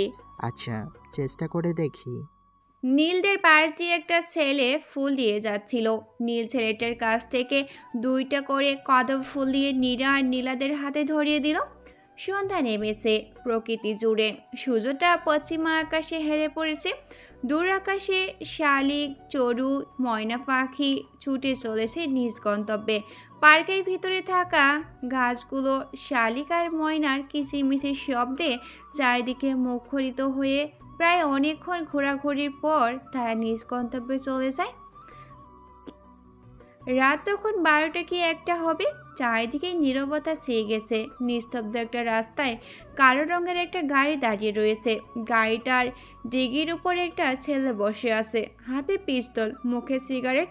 পরনে কালো লম্বা কোট, কালো সেরা স্টাইলিশ প্যান্ট, কালো লফার জুতা, মুখে সিগারেট নিয়ে মাথা নিচু করে বসে আছে। ল্যাম্পপোস্টের আলোয় সিগারেটের ধোঁয়াগুলো বেশ স্পষ্ট। দূরে কোনো জায়গা থেকে কুকুরের ডাক শুনে যাচ্ছে, যা বেশ বিটখুটে আর ভয়ঙ্কর শব্দে পরিণত হচ্ছে। গাড়ির ডিগি থেকে নেমে দাঁড়িয়ে রাস্তায় ছেলেটা, এক হাতে পিস্তল, অন্য হাতে আত পোড়া জ্বলন্ত সিগারেট। অর্ধেক খাওয়া সিগারেটটা মুখে নিয়ে একসাথে কয়েকটা টান দিয়ে ছুঁড়ে ফেলে দেয় রাস্তার এক পাশে। মুখে থাকা ভৌতিক মাছটা খুলে হাতে নেই। ঝিরিঝিরি বৃষ্টি পড়ছে চারিদিকে, সাথে বাতাসও বইছে বেশ। ছেলেটা বাবু হয়ে বসে পড়ে পিচঢালা রাস্তার মাঝে। দূরে দেখা যাচ্ছে একটা গাড়ি আসছে। ল্যাম্পপোস্টের আলো চারিদিকটা কেমন যেন বেশ সুন্দরই লাগছে। দূরে গাড়িটার হেডলাইট দেখতে পায় সে। মুচকি হেসে মাছটা আবারও পড়ে নেই সে। সাদা রঙের গাড়িটার তার থেকে কিছুটা দূরে এসে কষে ব্রেক করে থামে। পরপর 4টি ছেলে গাড়ি থেকে নেমে দাঁড়ায়। ছেলেগুলোকে বেশ ভালো করে চিনে ছেলেটা। রাফাত, রাফিন, সিয়াম আর সোহেল, সবার মুখে তার মতো ভৌতিক মাছ। ছেলেগুলো বসে থাকা ছেলেটার সামনে এসে দাঁড়ায়। বৃষ্টির শব্দটা ধীরে ধীরে বেরিয়েই চলছে নিঃসংকোচেই। দূর থেকে ভেসে আসছে ঝিঝি পোকার ডাক, যা বৃষ্টির গতি বাড়ার সাথে সাথেই বেড়ে চলছে। পিচঢালা এই নিস্তব্ধ রাস্তার মাঝে দাঁড়িয়ে আছে 5টি ছেলে, সবাই একজন রাফিয়ান, যারা কেবল তাজা রক্তের গন্ধে নিজের অস্তিত্বটা খোঁজে, আকাঙ্ক্ষা বিভোর। সিয়াম নামের ছেলেটা বসে থাকা ছেলেটাকেই বলল, ভাইয়া ভাইয়া, অন্তরের খোঁজ পেয়ে গেছি। সিয়ামের কথা শুনে বসে থাকা ছেলেটা মুচকি হেসে মাথা নিচু করল। সিয়াম ছেলেটা একটা মোটা জাতীয় কাগজ এগিয়ে দিল ছেলেটার দিকে। ছেলেটা কাগজটায় থাকা লেখাগুলো পড়ে নিল। আবারও শব্দহীন মুচকি হাসল সে, যে হাসির আলাদা একটা বিটঘুটে স্বাদ আছে, যেখানে রয়েছে প্রিয় মানুষ হারানোর তীব্র হাহাকার আর কষ্ট। ছেলেটি উঠে দাঁড়ায়, মুখের মাস্কটা খুলে ফেলে সে। অন্তর সেই মায়াময় চেহারাটা মনে পড়তেই চোখ মুখ লাল হয়ে ওঠে তার। সেই মায়াময় চেহারার পিছনে যে এক বিশ্বাসঘাতক ছিল তা কি জানতো? সিয়ামের সামনে এসে দাঁড়ালো ছেলেটি। আমি না ডাকা পর্যন্ত সিটিতে আসবি না, সময় হলে তোদের আমি ডেকে নেব। জি ভাইয়া। এই রাফাত, তোকে দুটি মানুষের পিছু নিতে হবে। আমি মেসেজের মাধ্যমে পরে জানিয়ে দেব কারা তারা। আচ্ছা ভাইয়া। আর সিয়াম, মায়াকে বলবি আমি ঠিক আছি, চিন্তা মানা করবি। আর মেয়েকে বলবি আমি না বলা পর্যন্ত এখানে না আসে। জি ভাইয়া। তাহলে যা। সাদা রঙের গাড়িটা করে ছেলেগুলো চলে নিস্তব্ধ রাস্তা দিয়ে নিজ গন্তব্যে। ছেলেগুলো চলে যাওয়ার পর সেখানে ছেলেটা হাতে থাকা কাগজটা কেড়ে ফেলে দেয় পকেট থেকে। একটা সিগারেট জ্বালায় সে, মুখে নিয়ে একসাথে কয়েকটা টান দিয়ে গাড়ির দিকে এগিয়ে যায়। গাড়ির স্পিড তুলে চলে যায় নিজ গন্তব্যের দিকে। হাত ভাঙা বাড়ির ভিতরে বেশ অনেকগুলো মানুষের আওয়াজ শোনা যাচ্ছে। বাড়ি বেশ জোরেই বৃষ্টি হচ্ছে। চারিদিকে কেমন যেন নিস্তব্ধ, সারসা বাতাস বইছে চারপাশটায়। একটি কালো রঙের ফেরাবি লাগো খচিত গাড়ি এসে থামলো আধা ভাঙ্গা গাড়িটার সামনে। লম্বা কালো কোট ছেঁড়া স্টাইলে প্যান্ট পরিহিত একটি ছেলে নামলো গাড়িটা থেকে। পকেট থেকে একটা সিগারেট নিয়ে জ্বালায়। দূর থেকে বেশ কিছু কুকুরের ডাক শোনা যায়। যখন হাঁপিয়ে যায় তখন বিটঘুটে একটা শব্দ বের হয়। কালো কোট পরিহিত লোকটা আধ ভাঙ্গা বাড়িটার দিকে বেশ কিছুক্ষণ তাকিয়ে থাকেন। ধীর পায়ে হেঁটে বাড়িটার ভিতরে প্রবেশ করে সে। বাড়িটার ভিতরে একটাই মাত্র রুমটার ভিতর থেকে বেশ জোরে মিউজিকের আওয়াজ শোনা যাচ্ছে। ঘরটার ভিতরে অনেকগুলো মদের বোতল, সাথে সিগারেটের প্যাকেটও দেখতে পায় সে। প্রায় 20-30 জন ছেলে আছে ঘরটার ভিতরে, সবাই নেশায় মগ্ন হয়ে আছে। দরজা খোলার শব্দ পেয়ে দরজার দিকে তাকায়, ভাবে এত রাতে এখানে কে আসলো। তারা দেখে একটা লোক দাঁড়িয়ে আছে, গায়ে কালো কোট, মুখে ভৌতিক মাস্ক। লোকটা যখনই রুমটার ভিতরে ঢুকতে যাবে তখনই সেখানে থাকা ছেলেগুলোর মধ্যে থাকা ছেলেটাই বলে উঠল, আব্বে, কে তুই? এখানে কি? চলে যা এখান থেকে। লোকটা কিছু বলে না, একদম চুপ হয়ে থাকে সে। ছেলেগুলোর মধ্যে থাকা একটা ছেলে সামনে এসে দাঁড়ায়। লোকটার মাথা পিস্তল ঠেকিয়ে বলে, তোরা না বললাম চলে যেতে, ভেতরে আসছিস কেন? লোকটা চোখ ঘুরিয়ে অন্তর দিকে তাকায়, দেখে একটা চেয়ারে বসে আছে সে। লোকটার সামনে থাকা ছেলেটা সরিয়ে অন্তরের সামনে এসে দাঁড়ায়। অন্তর উপরে তাকায়, সামনে থাকা ব্যক্তিকে চিনে ফেলে। তার ছেলেপুলের মধ্যে থাকা একটা ছেলেকে বলে একটা চেয়ার এনে দিতে। 60 ওয়াটের হলদি আলোর বাল্ব জ্বলছে। চারিদিকে তাকালো আগন্তক, দেখে ভাঙা কয়েকটা চেয়ার আর টেবিল রয়েছে। মাথার উপর রয়েছে সিলিং ফ্যান। সিলিং ফ্যানটা বেশ জোরেই ঘুরছে। আগন্তক খেয়াল করে সামনে বসে থাকা অন্তর নামের ছেলেটা বেশ ঘামছে। মুচকি হাসে সে, আর মনে বলে ওঠে, ব্ল্যাক কপরেজ গ্যাং। কেমন আছিস সন্তু? ভালো। আমি কেমন আছি জিজ্ঞেস করবি না? কেন এমন করেছিলি? ওকে গুলি না করে আমাকে করতি। বিশ্বাস কর, একটু কষ্ট পেতাম না। সে না তো ওকে ভাইয়ের মতো দেখতো, তারপরও কেন এমন করলি বল? সবার সামনে সে আমাকে চর মেরেছিল, খুব রাগ হয় আমার, তাই মেরে দিয়েছি। এখন তুই মরবি।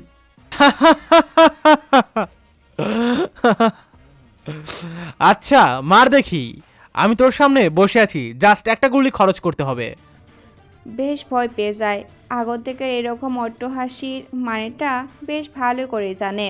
আচ্ছা, আমাকে মারার আগে তো বলে যা তোর সাথে আর কে কে ছিল। ছেলেগুলোর মধ্যে থাকা শাহেদ নামের একটা ছেলে এসে বেশ জোরে খুশি মারে আগন্তুকের মুখে। আগন্তুক ছিটকে পড়ে যায় মাটিতে।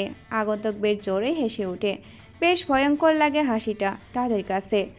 হঠাৎ অন্তর খেয়াল করে দূরে দাঁড়িয়ে থাকা আহাদ নামের ছেলেটা পড়ে যাচ্ছে। ছেলেটার কপাল ভেদ করে অপর পাশে চলে যায় সাইলেন্সার লাগানো পিস্তলের বুলেট।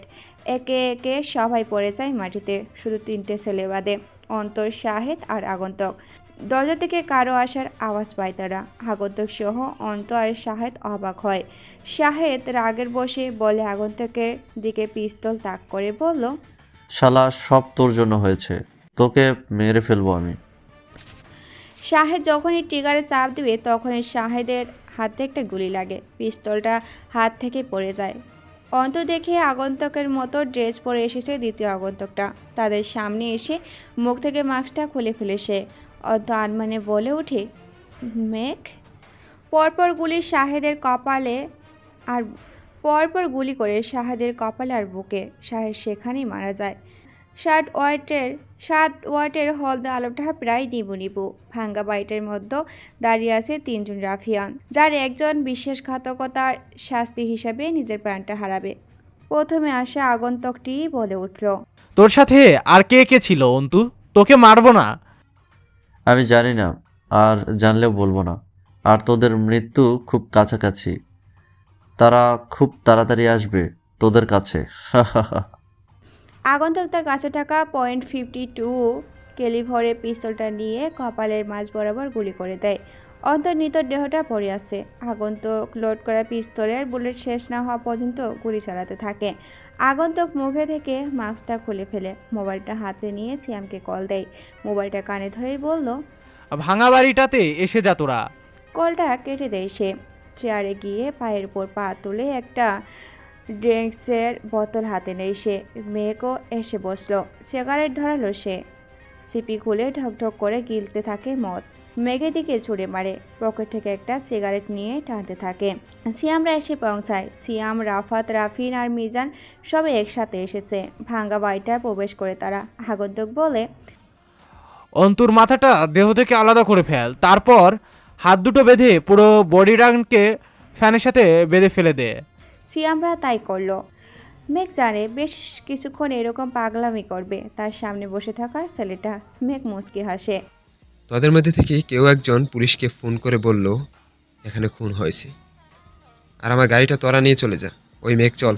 মেঘ আর আগন্তক হেঁটে চলে যায় অচেনা রাস্তা দিয়ে, যেখানে রয়েছে শক্ত এক বন্ধুত্বের বাঁধন। দুজন রাফিয়ান হেঁটে চলছে পরবর্তী শত্রুদের খোঁজে। রাত তখন 3টার কাঁটায় ছুঁই ছুঁই। গুড়ি গুড়ি বৃষ্টি পড়ছে পরিবেশ জুড়ে। চারিদিকে নিস্তব্ধতায় ছেয়ে গেছে। কোথাও কুকুরের ডাক শোনা যাচ্ছে, আবার কোথাও ঝিরি পোকার ডাকও শোনা যাচ্ছে। সিয়াম নামের ছেলেটা এই বৃষ্টি পড়ে রাতে ভাঙ্গা বাড়িটার সামনে দাঁড়িয়ে আছে। পুলিশ হেডকোয়ার্টারে কল দেয়। প্রথমবার কলটা কেটে যায়, আবারও কল দেয় সেই নাম্বারটাতে। বেশ কিছুক্ষণ রিং হওয়ার পর কলটা ধরে কেউ। হাবিলদার রমিজ নাক ডেকে ঘুমাচ্ছিল। ল্যান্ডফোনের শব্দে ধরফড়িয়ে উঠে যান তিনি। ধীর পায়ে ল্যান্ডফোনটার দিকে এগিয়ে যান। ল্যান্ডফোনটা কারে নিয়ে বলে ওঠেন, কে? সিয়াম ওপাশ থেকে নিজের স্বরটা খানিকটা মোটা করে বললেন। যে স্যার, আমি রহিম কইতাছি। হাবিলদার রমিজ খানিকটা বিরক্ত হন। এত রাতে ফোন দিয়ে আরামের ঘুমটা হারাম করে দিল। বেশ রেগে গেলেন কল করা ব্যক্তির উপর। রাগান্বিত কণ্ঠেই বললেন, হ্যাঁ বলো, শুনছি। এত রাতে কল কেন দিলে? এমনি মাথাটা বেশ খারাপ, কোনো সমস্যা হয়েছে? তাড়াতাড়ি বলো। ওপাশে সিয়াম মুচকি হাসলো। আজকালকার পুলিশগুলো এইরকমই, নিজের কাজে বেশ ব্যস্ত হয়ে পড়ে। তারা কেবল নিজের স্বার্থটাই বোঝে। তাদের কয়েকটা টাকা ঘুষ দিলেই হয়ে যায়। মাত্র কয়েকটা টাকার কাছে নিজেকে বেছে দেয় তারা। সিয়াম আবারও মুচকি হাসলো। নিজের কণ্ঠটা আরও মোটা করে ভয় মিশ্রিত কণ্ঠেই বলল, স্যার, বিজয় সরণির পশ্চিম দিকে যে রোডটা গেছে না, ওখান দিয়া কিছুটা দূরে একটা বাঙ্গা বাড়ি আছে। বেশ কয়েক বছর হয় বাড়িটাতে কেউ থাকে না। বাড়িটার মধ্যে রোজ আমি মদ খাই। রোজকার মতো আজকেও আইছিলাম, কিন্তু স্যার এখানে আইসা দেখলাম অনেকগুলো লাশ। স্যার, ভীষণ ভয় লাগতেছে আমার, আপনারা আহেন। হাবিলদার রমিজ বেশ অবাক হলেন। এত রাতে তা আবার কোন? মনে মনে বলে উঠে, লোকটা মজা করছে না তো? আবারও ভাবলেন হয়তো সত্যি বলছে। শান্ত কণ্ঠেই বললেন, দেখো, মজা করবে না একদম, ডান্ডা দিয়ে ঠান্ডা করে দেব। স্যার, হাসা কইতাছি, আমার মার কসম। আচ্ছা তুমি ওখানে দাঁড়াও, আমরা